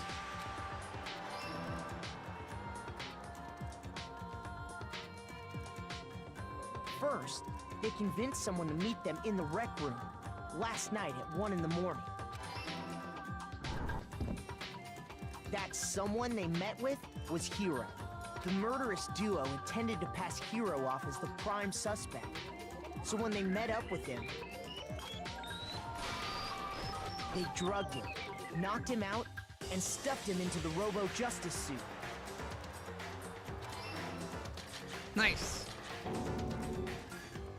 Next, Hifumi positioned himself to make it look like Robo Justice was attacking him, while the killer used a digital camera to take pictures of the assault. They did all this just to create evidence that would put the suspicion on Hiro. When they were done with him, they shoved him, still unconscious, into the pool room locker. And then finally, at 6 a.m., they moved into the murder phase of their plan. They called Taka to the equipment room.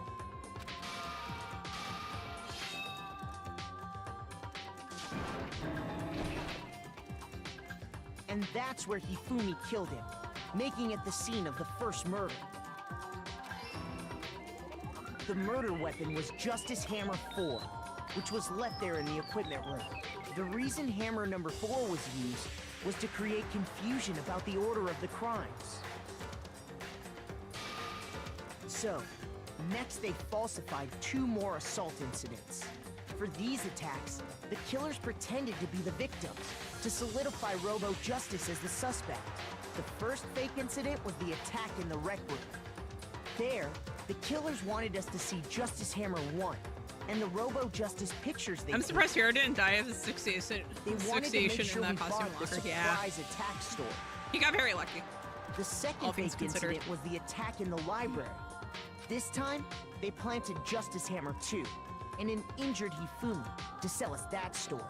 With these two incidents, the killers were able to create a certain preconception in our minds that the suspect was increasing the size of the hammers and attacking people in No, order like his as brain they needs did. oxygen. True. Oh We no. fell right into their trap and started looking for the suspect based on that. But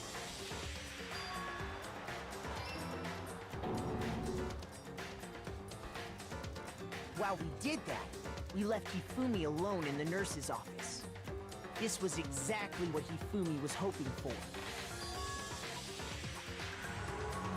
He took a blood packet from the refrigerator and Justice Hammer 3 and turned the room into a crime scene in which he himself had apparently been brutally murdered.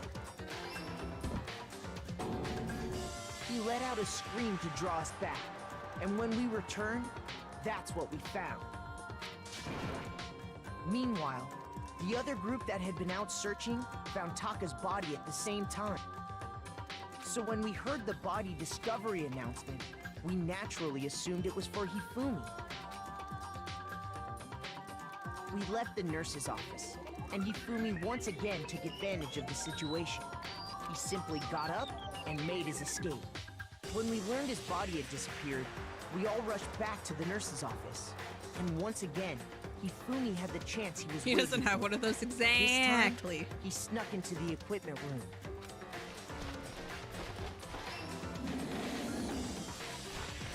He wrapped Taka's body in a tarp and used the dolly to move it all the way down to the repository. That explains how each of the bodies disappeared. But even Hifumi didn't know what the true killer had in mind for their final act. Their plan all along was to kill Hifumi and get rid of the one person who could betray them. And they did it using an ordinary, everyday hammer from the repository. That should cover everything that happened in this case. And the villain behind it all is...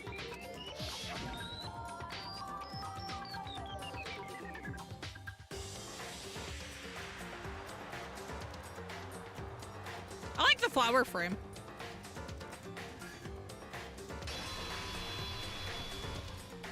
Okay, that's Celeste. actually sick. Sorry, you lose. That's such a sick framing. Oh, she gonna be so mad. I lost? I lost? When was the last time I was forced to utter such words? They hang heavy around my neck. Then you admit it? You're the killer? Listen to you, trying to take charge, as if you're my private instructor. I, Celestia Ludenberg. Actually, no, Taiko Yasuhiro is fine. Taiko?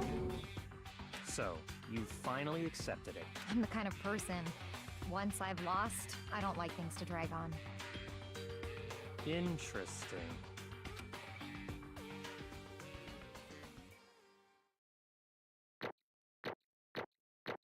Yeah, I'm not surprised we got a C in there. Hey, not bad though. We got more points than previously, so I'll take it. Okay, Monokuma. I'm ready to begin. Or, no, I suppose this is the end, isn't it?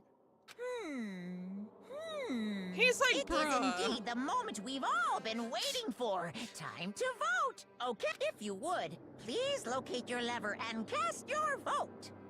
I almost And feel when bad the for votes yeah. are tallied, who will become the blackened? She almost got away with Will it you too. make the right choice or the dreadfully wrong one? What's it gonna be? What's it gonna be? I'm not surprised that she was the one who fell for the money, to be perfectly honest.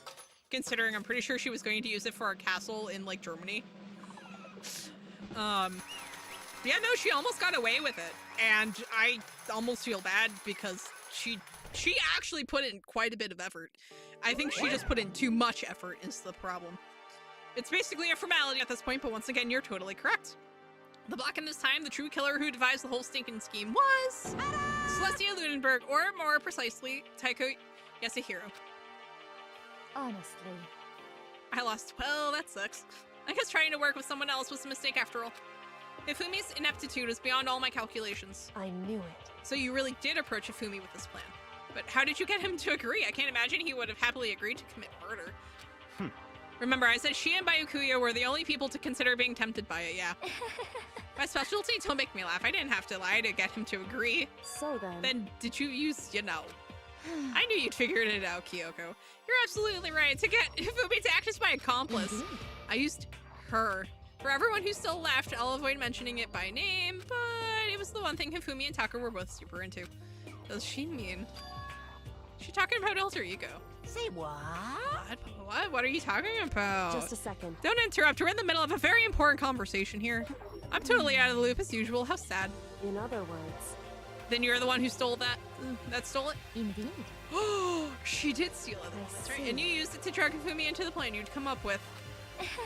Right again. Last night, after we had our meeting about how it disappeared, I paid Hifumi a little visit.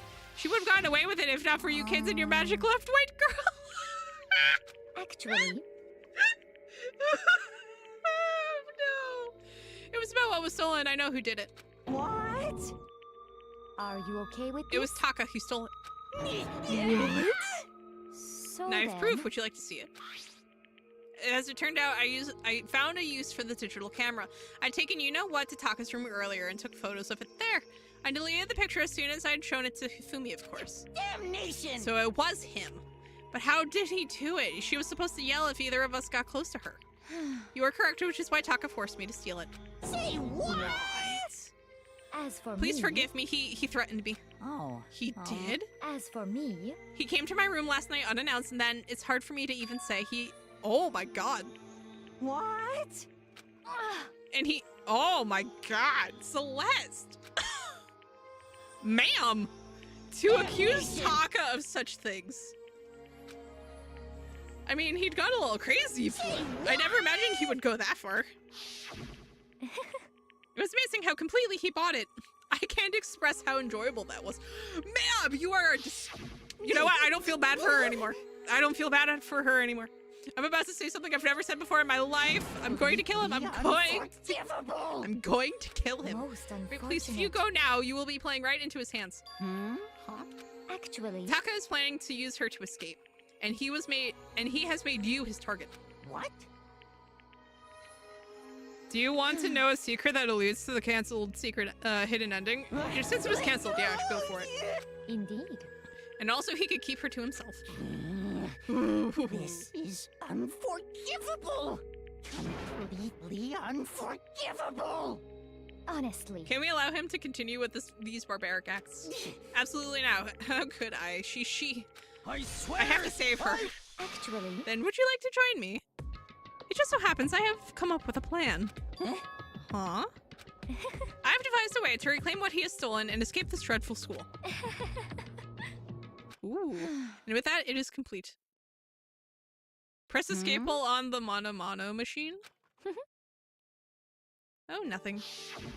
Hifumi agreed without a second thought. The effect that item had on him was remarkable. The power of love, even a love as twisted as that, can still drive people mad, it would seem. You disgust me. Genuinely. I have another question for you. Was that strange costume Hifumi's creation? Indeed. Yeah, it was a real pain in the butt too. All I asked him to do was make something to hide the face and general body size. I had no idea he'd make something like that, but it's my fault for picking him in the first place. But... So why'd you decide to make me the suspect? Because you're stupid. That's it. Let's see. And in that regard, I made the right choice. I'm so glad your stupidity surpassed my every expectation. Life must have been tough on your parents, though. I feel like I could cry. Well. But when you were explaining your plan to Hifumi, you did explain the part about him playing dead. What she's asking is, what was Hifumi supposed to do after that, assuming you had actually let him live? Are you okay with this? That's simple.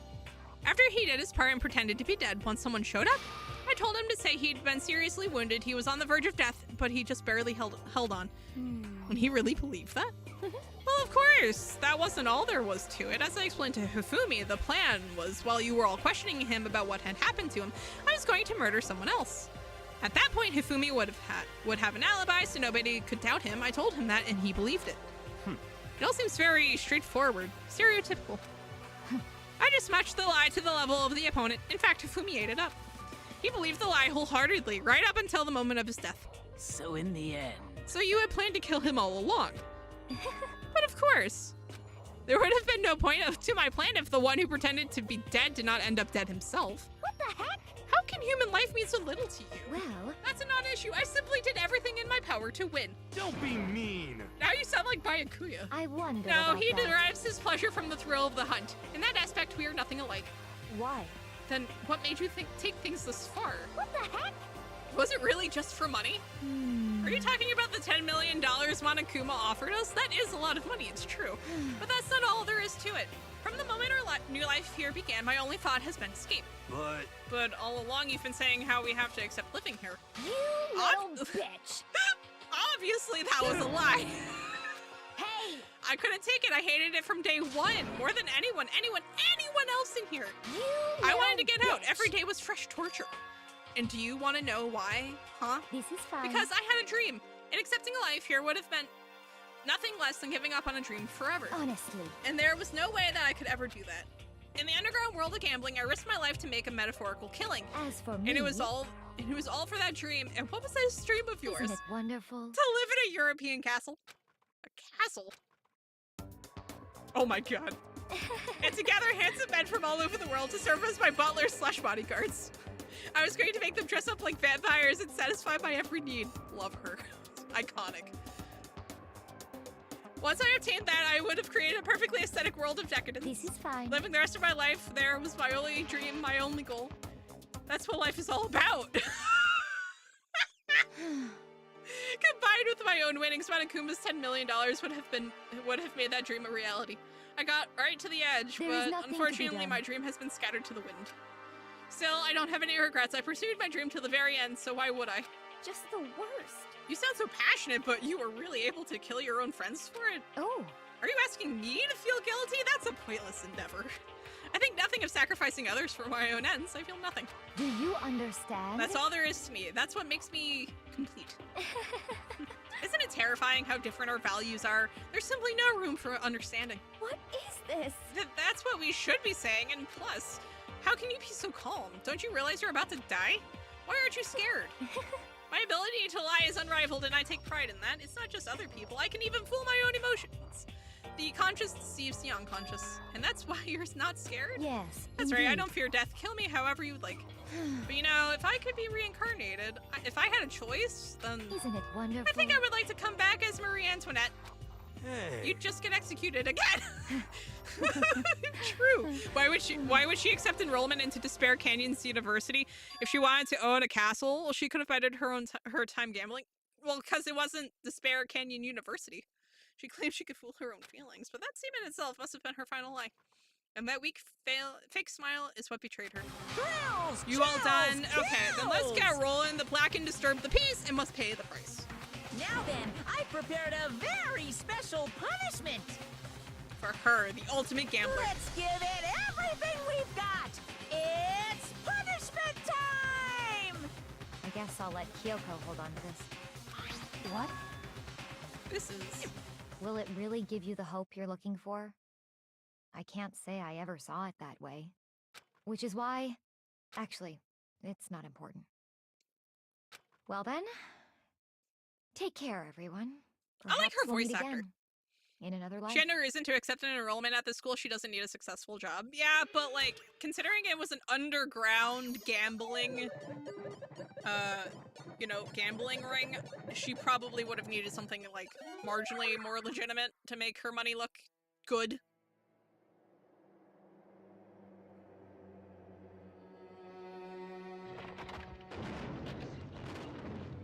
That said, I really like her execution.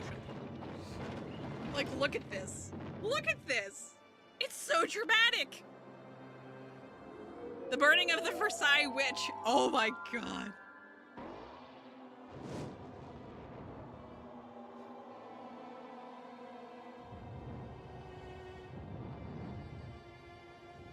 So what they're saying is she's from Ohio.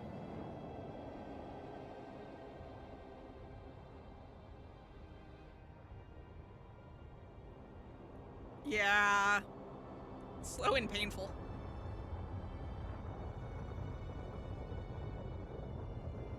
Very dramatic, though. And very on theme for her. Even more painful than Leon's physically, at least, yeah.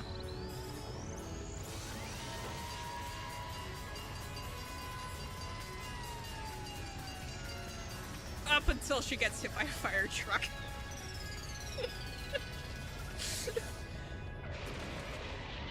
Like, I shouldn't laugh, but like, she's goth, she seems happy. Yeah, exactly. If there's any way to go for a goth, it's being burned at the stake. I'm gonna be real here. Although, she doesn't even get that. She gets hit by a fire truck. She doesn't even get to die she doesn't even get to burn at the stake. It's over. The third execution is over. Celeste's death is over. Her perfect death ruined. That's why this one isn't as bad as Leon's, yeah. Celeste killed my friend, so I can't pity her, but I also can't deny that at one point I considered her a friend too. And for him to just come along and... Isn't it just awful? Someone couldn't cut free of their regrets from the outside world, and so more people had to die. She got killed instantly by the truck. Exactly. You guys are still young. You need to play. What are you gonna do? She's in here. I thought you guys were gonna pass the torch of hope to the next generation. What do I care about hope? I'll throw it in the trash if you just let me out of here. Too bad. You're all the embodiment of hope, whether you like it or not. And it's my destiny to knock you down one by one. It's sad, yes it is, but that reality just can't be avoided. Don't talk like you're not responsible. How long are you going to make us keep going through this? What do you want from us? God, I'm so sick of people asking me that. Give it a rest already. So anyway, Kyoko, did I see you get some kind of key type object from Celeste? Hey! So what's the deal with that? What? What's the matter? So then... I'll answer your question if you answer mine. Most people who die in fires die from smoke inhalation, yeah. What did you do? What did you do to me? Ooh. What? Hey. Answer me. What did you do to my body? What? Ooh, how exciting. I have no idea. I don't know anything about it. What was that just now? The mastermind did something to Kyoko's body. What does that mean? Hello. Okay, things are getting kind of awkward. I think it's time I got out of here. Well? Meanwhile, you guys can go on enjoying your school life. If you get lonely, give me a shout. Not that. See ya later. Well, the thing is that Monokuma makes it what makes it weird. But if memory serves, she self-admits she doesn't remember what her like ultimate deal is. Leon's was ultimately not painful to him after a while. So after a lot of bludgeoning, the bruises and blood, yeah. Hey Kyoko, Monokuma, what's that key Celeste gave you? So... Most likely, it's the key to one of the dressing room lockers. Huh? What? Then that means... Celeste probably hid it there. Hey. I suppose sometimes it's easiest to miss what's right beneath your nose. Well then, we better go check. Indeed. Good idea. We left the courtroom and rushed to the dressing room. As we approached the dressing room, Kyoko looked back at us and said, Hey. I'm going to go on alone from here. Everyone else head to the dining hall. I'll check with you later. What? Why? Why exactly are you going alone? So... Do you even have to ask? As she spoke, she glanced quickly at the surveillance camera. Come on. That's not what I mean. Why you? There's still the risk of a spy, you know. Then I'll go too. What? You? Please let me go. Standing here arguing is just going to draw more attention to us. Goodbye. Do whatever you want. Well then. They're not a psychopath. That's No. usually a very fine line. I haven't murdered anyone. That's what they all say. So Makoto and Kyoko are going to go together? Oh no. Does that mean one thing? No, it doesn't. Good luck, Makoto! I tried to forget what Hina said. Everyone headed to the dining hall, leaving me and Kyoko there alone. Shall we go? Well, shall we? Yeah. So then... We need to get into that locker. Kyoko took the key Celeste had given her and unlocked the locker. And as the locker swung open, we saw... You really came. Good morning. It's been a while, hasn't it? It's safe, thank goodness. I never heard Kyoko sound so relieved. It was like she was speaking from the bottom of her heart. I did just what Celeste asked. I didn't say a word. I stayed quiet the entire time. Oh, and I think I might be able to open the last set of files soon. Maybe as early as tomorrow. I'm doing my best, so please wait just a while longer. So now we can officially say the case is closed. As far as this incident is concerned, sure, but can we take a second? Since we have this opportunity, I want you to be honest with me. Kyoko, please tell me, what are you trying to do all on your own here at the school? Is that why you wanted to come here with me? However... She wanted to die a quote-unquote unusual death, unlike the average person, and Monokuma baits her. Yeah. I don't need to know. That just makes me even more worried. What? Worried? Like what happened during the investigation this time. You disappeared and we didn't see you again. That warning without explanation? When you do that... Indeed. It's only natural that they think I'm the mastermind spy, right? And you too. No, I believe in you. What? You believe in me? Isn't it obvious? People believe in their friends, right? That's why I wanted you to tell me. I want you to believe in me too. Because we're friends. Oh my god, the power of friendship. I understand. It's true. Then maybe I can believe in you just a little bit more. Then... That's fine. Fine, I'll tell you. Yes! I'll tell you why I've been disappearing and where I've been going. Vehicular manslaughter is the single most common cause of death besides old age. Yeah, so she goes and she gets that unusual death up until she gets hit by a fire truck. Of all things. Well, frankly, it kind of blew my mind. Right after I'd told Kyoko I believe in her, she told me a story that was, well, almost unbelievable. I decided I had to confirm what she'd told me with my own two eyes, so I waited for nighttime to come. And when it did, I went into action. Oh my god, Makoto, what are you... Makoto? Correct. The boys' bathroom on the second floor doesn't have a surveillance camera or monitor in it. And in the storage closet there, way in the back... She said it was way in the back of the boys' bathroom closet.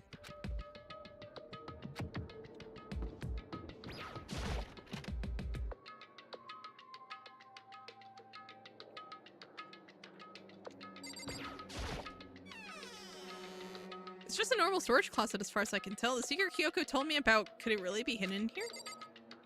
Wait, there's a door. She said it was way in the back of the storage closet, but I mean seriously? Without thinking, I placed my hand on the back of the storage closet, and suddenly, as if I were being yanked in, ka-shunk! She's apparently. At the same time as I heard that sound, I fell through the wall. I had no idea what was going on. I had fallen through the back of the storage closet. Huh? It turned out, the back wall was like a revolving door and I'd made my way to the other side, just like Kyoko had said. Correct. In the boys' bathroom on the second floor, there's a storage closet. And way in the back of that closet, there's a secret room. So this is the secret room, but what's in here? It's just a normal desk with normal drawers. And what looks like volume after volume of yearbooks. They're all covered in dust. Looking at everything, one file at the edge of the bookshelf caught my eye. Hope's Peak Academy student registry. This is the only thing in here not covered in dust.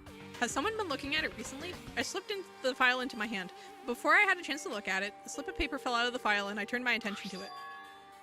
What's this? You must not leave. That's kind of weird. I can understand if it said, like, I can't leave, but you must not leave? What is this? My head feels funny. This strange sensation. It's like deja vu. Those words, you must not leave. I've seen them somewhere before, but I can't quite remember. What do I know? What don't I know?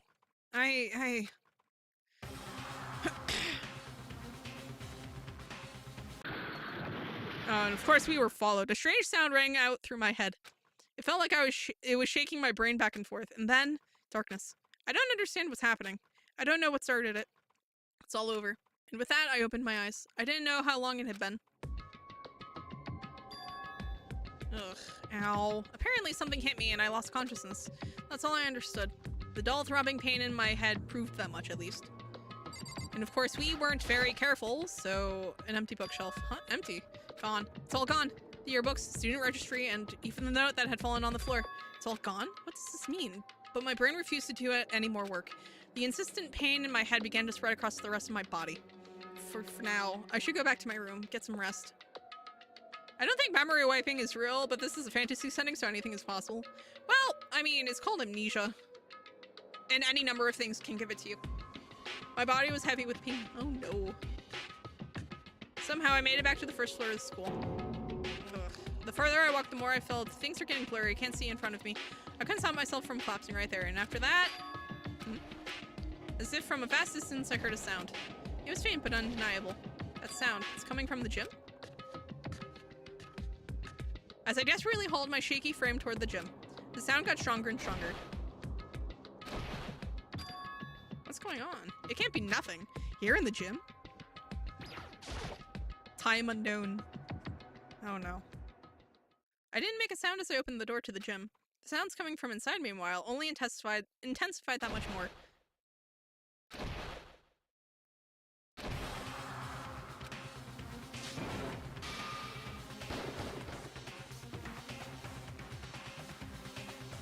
Before me there raged battle beyond anything humanly possible.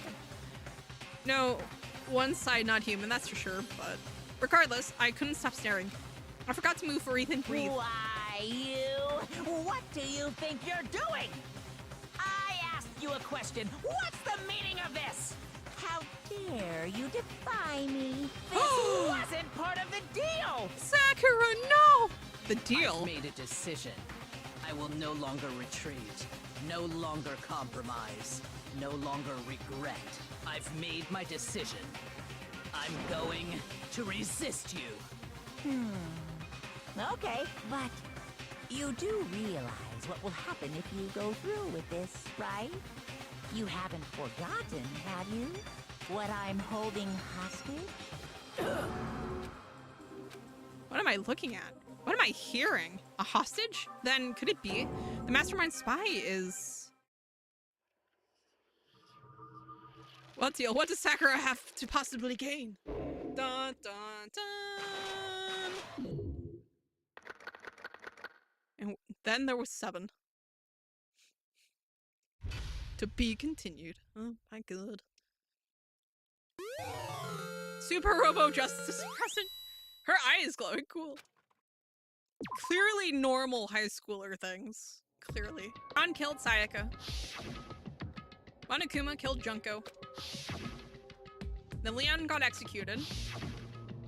Then Mondo killed Chihiro. And then he got executed. Hifumi killed Taka, then Celeste killed Hifumi. Then she got executed. And that brings us up to now. The next morning in the dining hall, the day after Celeste's case. So then there's only 5 of us here. Only a third of the number of people we started with. Indeed. Loneliness has become commonplace. That's true. Still. What did I see yesterday? I don't understand. Sakura is the mastermind spy? Can that really be true?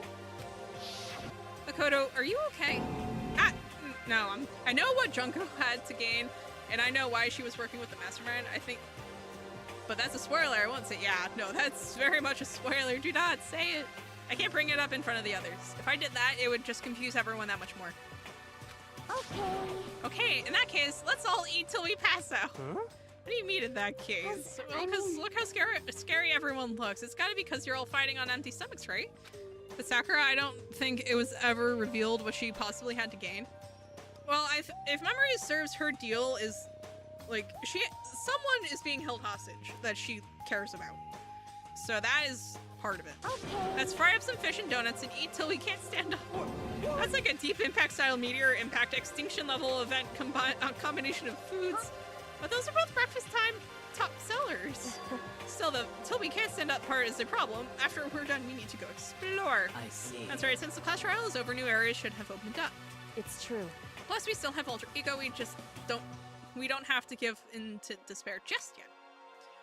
She's right, we have to plan ahead and think about the future. You got it. Yeah, think happy thoughts, no deathy thoughts. You know? Like when we're going to get out of here, right? For serious. When this is all over, I think I want to get reborn for serious. Or, I mean, reborn as someone serious. Well... Hey, are you okay? That sounds like something someone who's about to die would say. I've never eaten... Would you... Have I ever told you you scare me, Wood? I'm totally okay. I'm not gonna die. Why? Because there aren't going to be any more murders. What makes you so sure? According to the I predicted spirits. it last night since it revealed itself to me from the ether. There's no doubt about it. However... How accurate is your fortune telling anyway? How about that? The wild is... A wild hyena is a feast predator who needs to eat half her body weight every day to survive.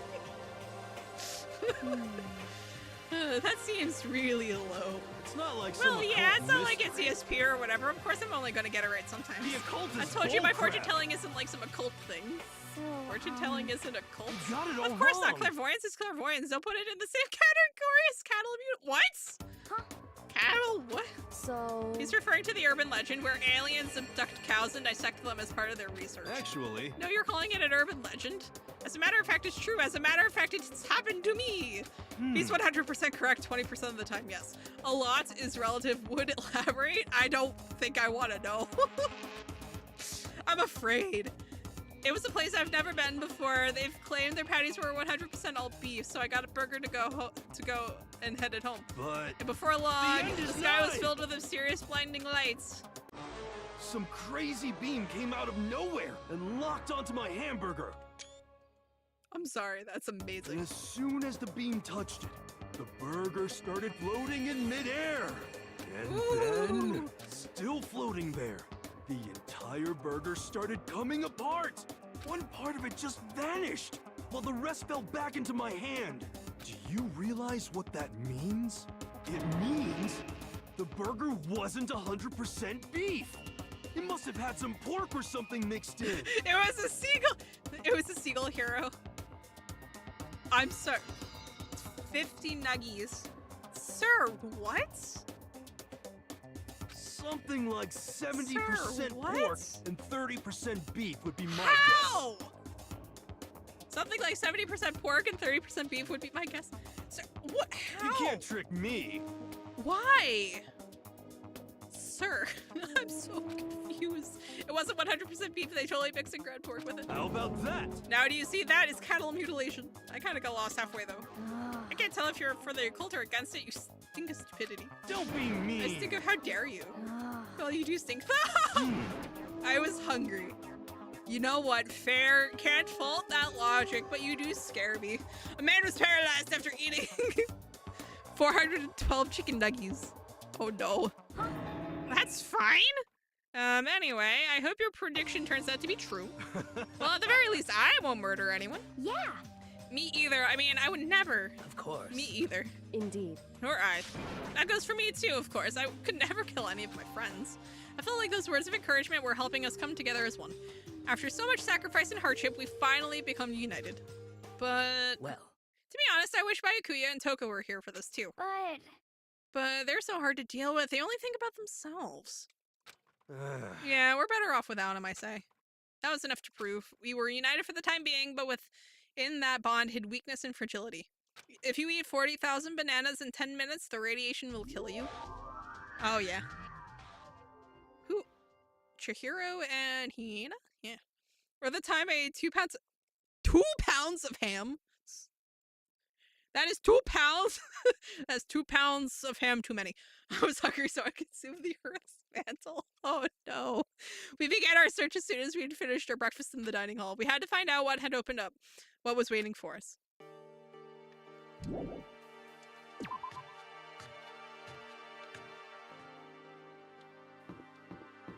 To the school. I have a feeling we get the 4th floor at this point. Because we have everything on the 1st floor. Speaking of.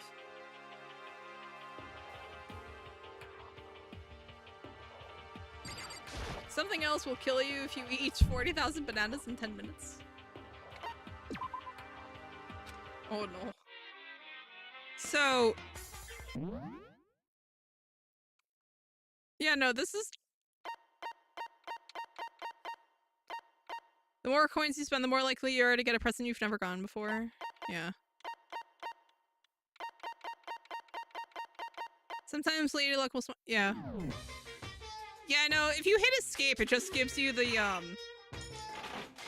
it just gives you the, like, how it works.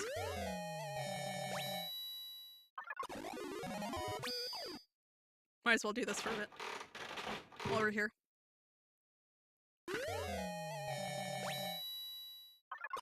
Oh my god. Okay, we'll just take the luckies.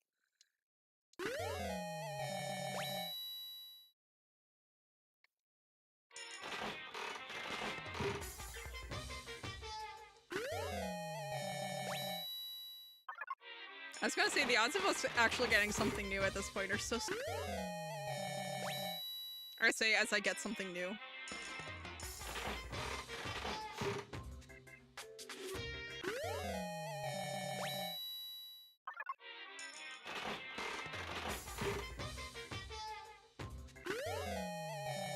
Like, I do want to go and check out the rest of the school, but I kind of want to get a bunch of this Monokuma coin present gathering out of the way. Because I want to hang out with Sakura.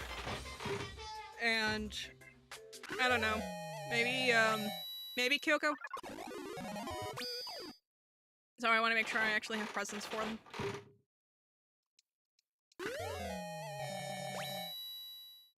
I was gonna say, that one I'm pretty sure is actually a new one too.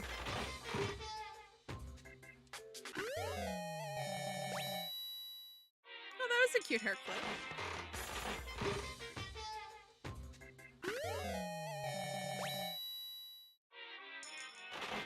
A strange present, okay.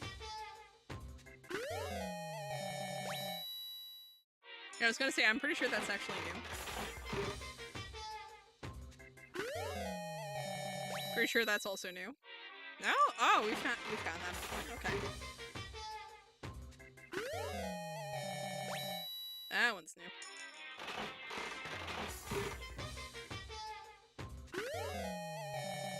Yeah, we've found that before.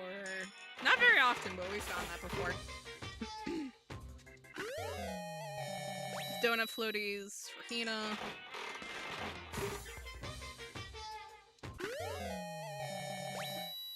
Curved swords.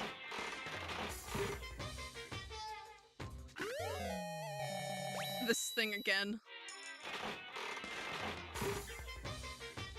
Come on. Is that new? Yeah, that's new. Cool. And a lucky.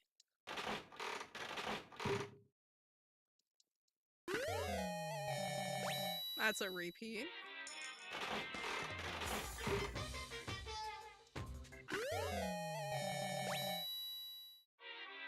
I was gonna say that feels new, but I guess we've only gotten it like once before.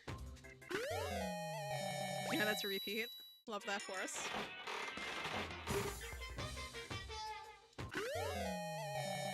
Honestly, we might just end the stream on just, you know, going through this stupid machine, getting new presents. Action tomorrow.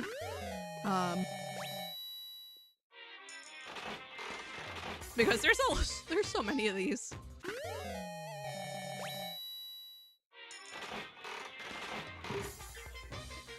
And we're like so close to getting like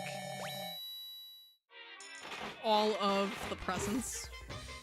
Obviously, like the higher we go, the slower it's going to be, and the number of duplicates kits we're gonna get. But like, we have like 100 some odd coins. Oh, it's a specific item called the escape line from this that unlocks the scrapped ending clue. Oh.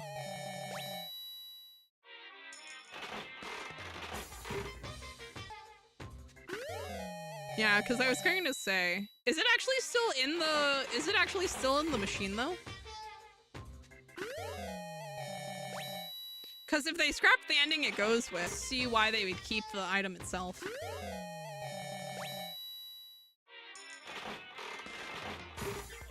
Or at least the clue that goes with it.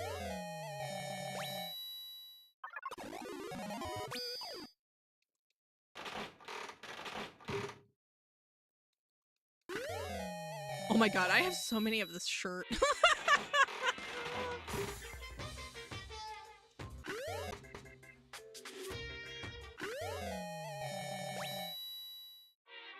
OBS out here giving me a heart attack.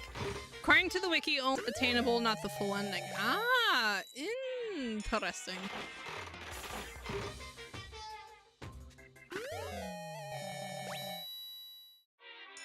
So it's in here somewhere if I haven't gotten it already. I just need to pull it. It's called the escape button? Huh.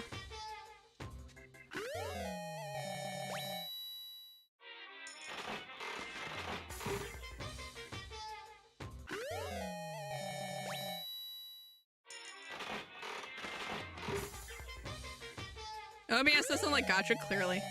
I don't think production for the full ending was ever completed, considering it wasn't revealed until the box set of the end of Hope's Peak High 7 years later. Oh, good lord. But yeah, no, OBS doesn't like this gacha machine. To be fair, I don't like this gacha machine. And I only do the gacha machine because it hands me the coins for it, and I need it if I'm going to get more stuff out of... If I'm going to get more abilities and stuff for the trials. And also because I'm going to semi-completionist to this game. Like, I don't think after we beat the main game, I don't think we're going to be going back to it. Yeah, like after we beat the game, I don't think we're going to go back to actually like 100% it, just because that's going to take forever. And there's other games I actually want to get to. But in my free time, I might actually try to 100% it. I don't even want to know what that was. It will only appear if you have completed after chapter 6. Ah! Yeah. I forget, how many chapters are there in this game? Because we're going into chapter 4.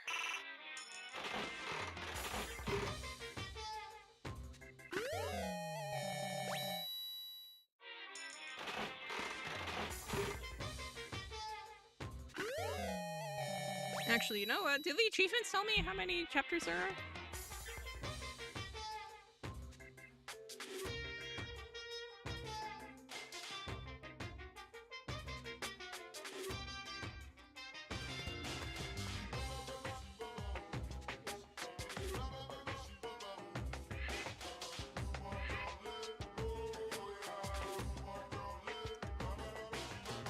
Other games, oh, like Bugs 6.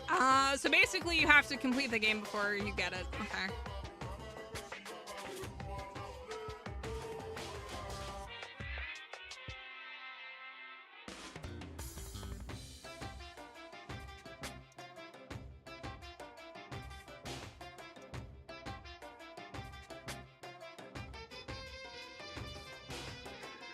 Good lord. Some of these achievements are just wild.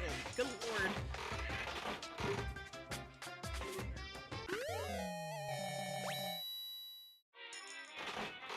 It's like I would save Monokuma coins for later, but like we get them after every single quest trial, so like there's no real point in saving them.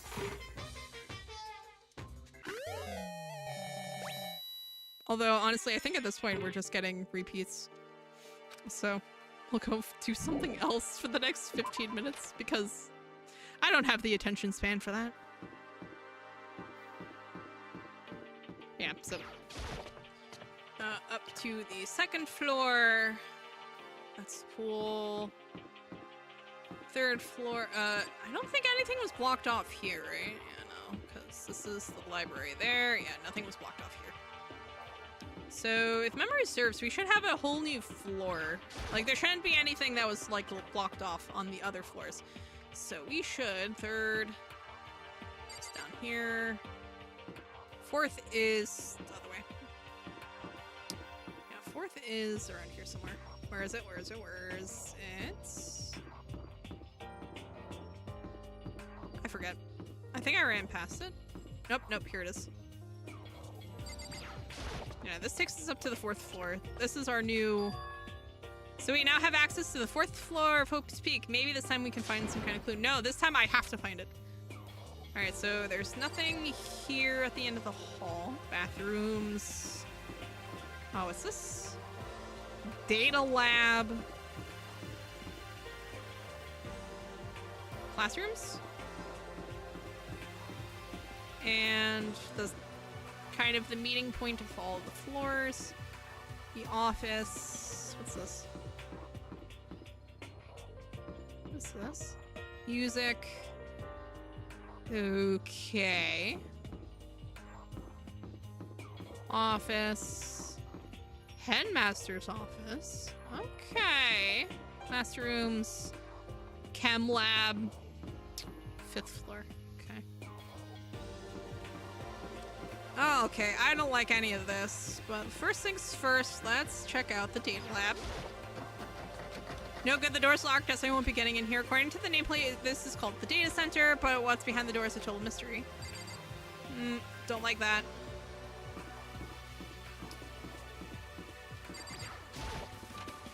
Alright, music.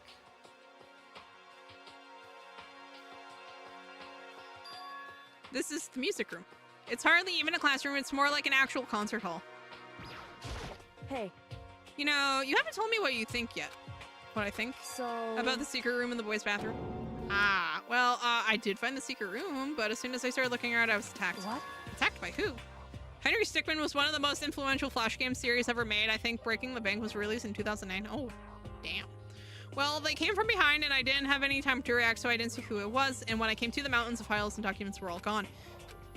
I'm sorry. I know how important those were. That's fine. It's okay. I already saw what I needed to in there. And I have suspected the mastermind might come after you. What? Because... When I discovered the room, the mastermind must have seen me on the surveillance camera in the hallway. They must have seen me go into the boys' bathroom and not come out again. Still, I wanted you to go and see it. I wanted to see how the mastermind would react. Essentially, I wanted to find out if the mastermind actually knew about that room. But to attack you and steal everything in the room, that must mean there was some unknown clue in there that could reveal the mastermind's identity. Then you knew I was going to get attacked. That doesn't matter. You can handle that kind of thing though, right? After what does she think a boy is? Fine, I understand. Now let me ask you something else. Do you know about the note that was left in there? The note that said you must not leave? Just a second. We shouldn't talk about that, not here. Kyoko stole a quick glance at the surveillance camera. So... I'm looking into it, but if I find out anything, I'll let you know. Listen to me. Is that okay? She made it sound like she was asking, but it was clear I wouldn't have any say in the matter. So then... So now it's your turn. Let's hear your secret. Huh? Did you think I would have noticed you're hiding something? Am I wrong?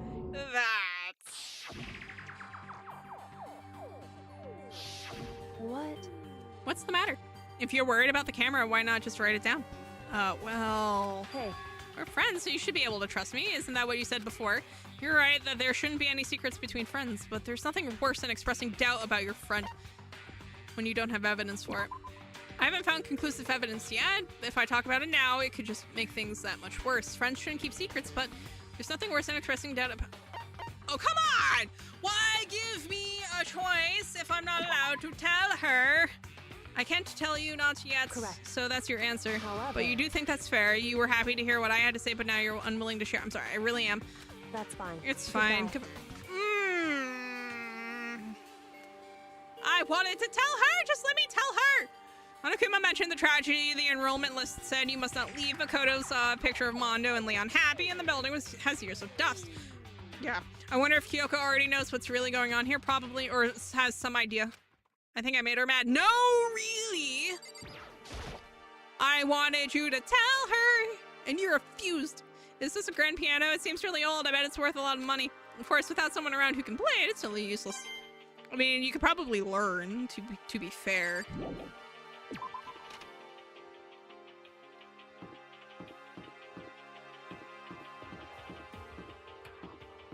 Headmaster's office. The nameplate on the door says Headmaster's room. The headmaster's room. There must be something worthwhile in there. Rattle, rattle. Oh, the door's locked. Damn it. This is the point in the show where Monokuma just appears behind us and goes, "What the fuck are you doing?"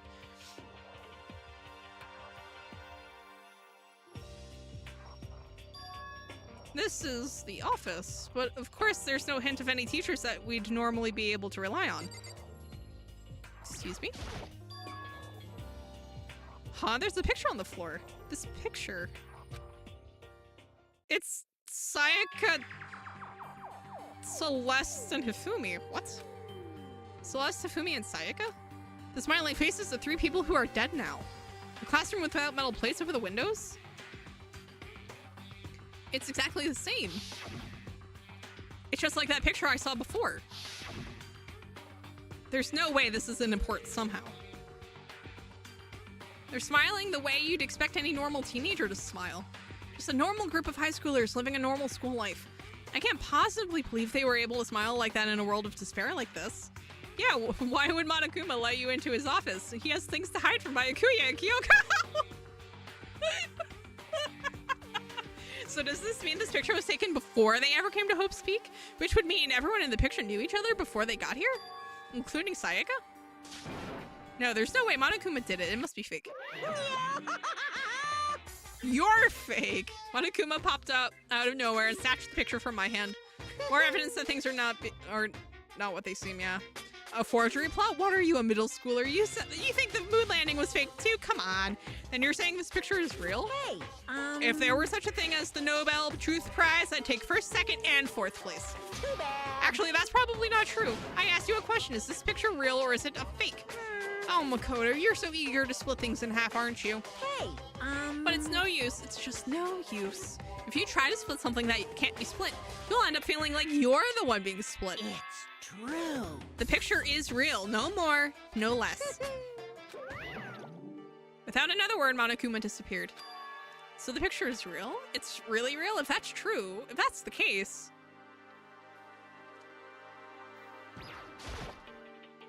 There's a flower on the desk. Somehow it makes things feel that much weirder.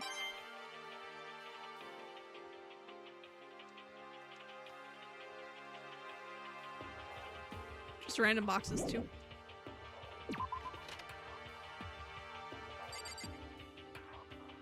Classrooms. Might as well go check them out. One day, I saw Monokuma in class. I'm glad this floor got opened up and all, but there's like a ton of locked rooms up here. Yeah. Do you think the mastermind wants them to figure everything out? Probably. Because depending on the answer, figuring it out could lead to more despair.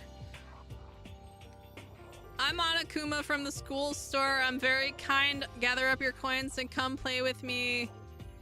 Or I might die of loneliness. Oh my god.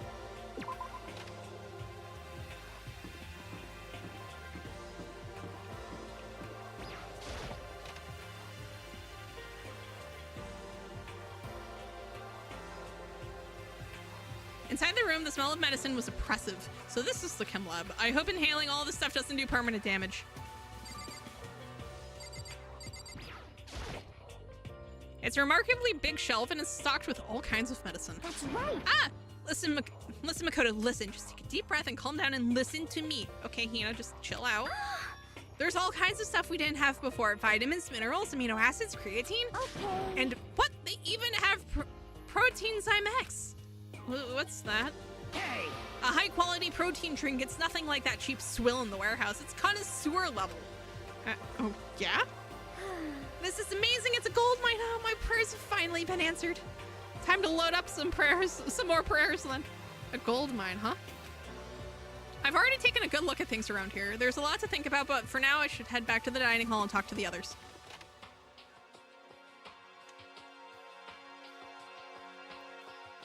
Not long after I got to the dining hall, the others began to trickle in. And after a few minutes... So is this everyone? Well then. Okay, let's discuss what we all discovered. Yeah, good idea. Alright, first things first. Because she's mad at me, we'll start at the other end.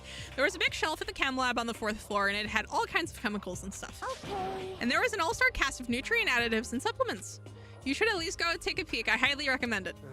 I think you and Oka are probably the only ones interested in that and stuff like that. Oh, but it's not all good stuff, though. There are medicine and health stuff, but on top of that, there was also a bunch of different poisons. Poison? They were all labeled clearly, though, so it would be hard to grab one by mistake. It's true. Still, we'd better make sure we're careful around there. And we probably shouldn't tell Byakuya or Toko about the poison, right? What do you mean? Well, just in case. You know what I'm trying to say. Just in case. Yeah, I think you're right. However, It's Byakuya. It won't be long before he's discovered it. He's discovered it for himself. But to put something as dangerous as poison right out in the open, that's absolutely the work of the mastermind. I found a couple of rooms on the 4th floor, but they were locked. The data center and the headmaster's room. The headmaster's room? That sounds exactly like the kind of place we'd find some clues. If we can somehow unlock the door and get inside, who cares about a stupid lock? It should be no problem if the world's strongest missing link to knock down one piece door. What was that? No, please, continue. Did you say... Oh my... Absolutely not. Hell no, I didn't. Hey. Then what did you say? Because I know you weren't talking about tearing down the door to the headmaster's room. Knocking down your headmaster's door? What kind of war on education are you trying to start here? That's my room, you know. It is now anyway, and you're thinking of busting it down? You seriously don't want to piss me off. You have any idea how much bacteria lives on a single bear claw? No, I was just kidding. Please don't get mad. I'm not mad. You know Monokuma's mad when he starts talking in emojis. You're totally... Oh my god. Are we just all talking in emojis now? This is kind of depressing. Why are you shouting, Jez, at this point? No. I was hoping I wouldn't have to add a rule for this, but if you're gonna go around having those thoughts, I have no choice but to add to the school regulations. Seriously? Too bad. Breaking down a locked door is prohibited. There, that's a rule now, you jerks. The new rule has been added to the regulations menu. Is he gone? Man, I was scared for my life. I was sure he was gonna kill me for serious. Well, But if he would go out of his way to make up a rule like that, there's no doubt that something important must be hidden in the headmaster's room. But now that it's a rule, there's nothing we can do. She's gonna lockpick her way in. Metal sheets had been attached to all the windows on the 4th floor, none of them bunched an inch. In other words, Just like everywhere else. Escape from the 4th floor seems unlikely. That was to be expected, though. War in education. You are teaching them a goddamn thing about a exactly. Kyoko. She's ignoring me. so, Hey, Makoto. Does Kyoko seem upset to you? That's right. She is, isn't she? She's totally mad. Yeah, it looks like it. What's your deal? I bet it's your fault, isn't it? You must have done something to her. This is bad. So has everyone said what they need to say? I think so. For serious. But it looks like nobody found any clues at all, let alone a way out of here. I haven't been this depressed since my house burned to the ground. Someone do something to cheer me up. Can I say something? How about that? It's because my dad was smoking in bed. No, I have something I'd like to report. So you guys all remember, right? You remember when I found that picture up on the 3rd floor the other day? perhaps. You mean the one that showed Mondo, Chihiro, and Leon all together, right? Huh? Yeah, I remember. What about it? Well, I found another one. Another picture, almost just like that one. Huh? Another one? But this time the picture was of Celeste, Fumi, and Sayaka. Huh? And they were all smiling. And the classroom in the picture didn't have any metal covering the windows. So the picture of Mondo, Chihiro, and Leon wasn't the only one. Now you found one that had Celeste, Fumi, and Sayaka? But how can that... Conspiracy. Monokuma must have faked it. But if the picture is real, then everyone who was in it, there would have to be some kind of hidden connection there, don't you think? Some deeper truth that we just don't understand. What? Can't be, it's a fake. But Monokuma said it was real. I know we could just write that off as a lie, so but then you trust Monokuma's word over the people who have died? Huh? because That's what you're saying, isn't it? Notice he didn't just specify the headmaster's door, meaning the data room, where all the cameras are, right? Also has incriminating evidence, probably the mastermind. Yep. No, that's not it. I'm shocked you told everyone how we should believe in our friends, but you refused to do the same. That's not... What's going on, Kyoko? Why are you getting so emotional? I don't understand why she's so angry. Hey, Come on, guys, stop fighting or all your good luck is gonna float away. Come on. Anyway, Makoto, you're thinking about it too much. There's no way Monokuma didn't fake that picture. Of course. He's just trying to confuse us. You shouldn't listen to anything Monokuma has to say. You might be right, but still. Are you still so conflicted? What? It looks like you guys have stopped playing nice. Bye, Akuya. You all have the same sunken look on your faces. You were all so ugly before. You shouldn't let them sink any lower. When I look at you, it makes me think of a frog sinking into a pile of manure. You know? Sorry. Just a second. Why are you apologizing? Leave us alone. You're not part of this. That's right. That's true enough. Your problems aren't mine. We are, and always will be, completely separate. So whatever's causing your faces to turn so ugly has absolutely nothing to do with me. And if I happen to discover a vital clue, it wouldn't concern you in the slightest. Huh? Did he finally just say something useful? hey, Byakuya, what have you been up to? I don't mind telling you. Perhaps forcing your lazy brains to get to work might do you some good. Such I was in the bath. What else would you like to know? Today's lottery numbers. He was taking a bath. Is he saying he's been talking to Alter Ego? Did he tell him something? it would seem Maybe we should all go take a bath. Ah, good idea. A mixed bath? Okay. A mixed bath? If Alter Ego really did tell him something, I wonder what it could have been. Alright, so it's after 8, so this seems like a good place as any to chill for the day. Make sure. Did they try exploring the courtyard outside that window? you know, on one hand, yeah, I get that. But on the other, imagine if they, like, tried to break the window. Because I can only imagine. And that Monokuma would get big mad. If they tried. So let me just get... Excuse me, get Danganronpa closed. Because it is after 8 and I need food.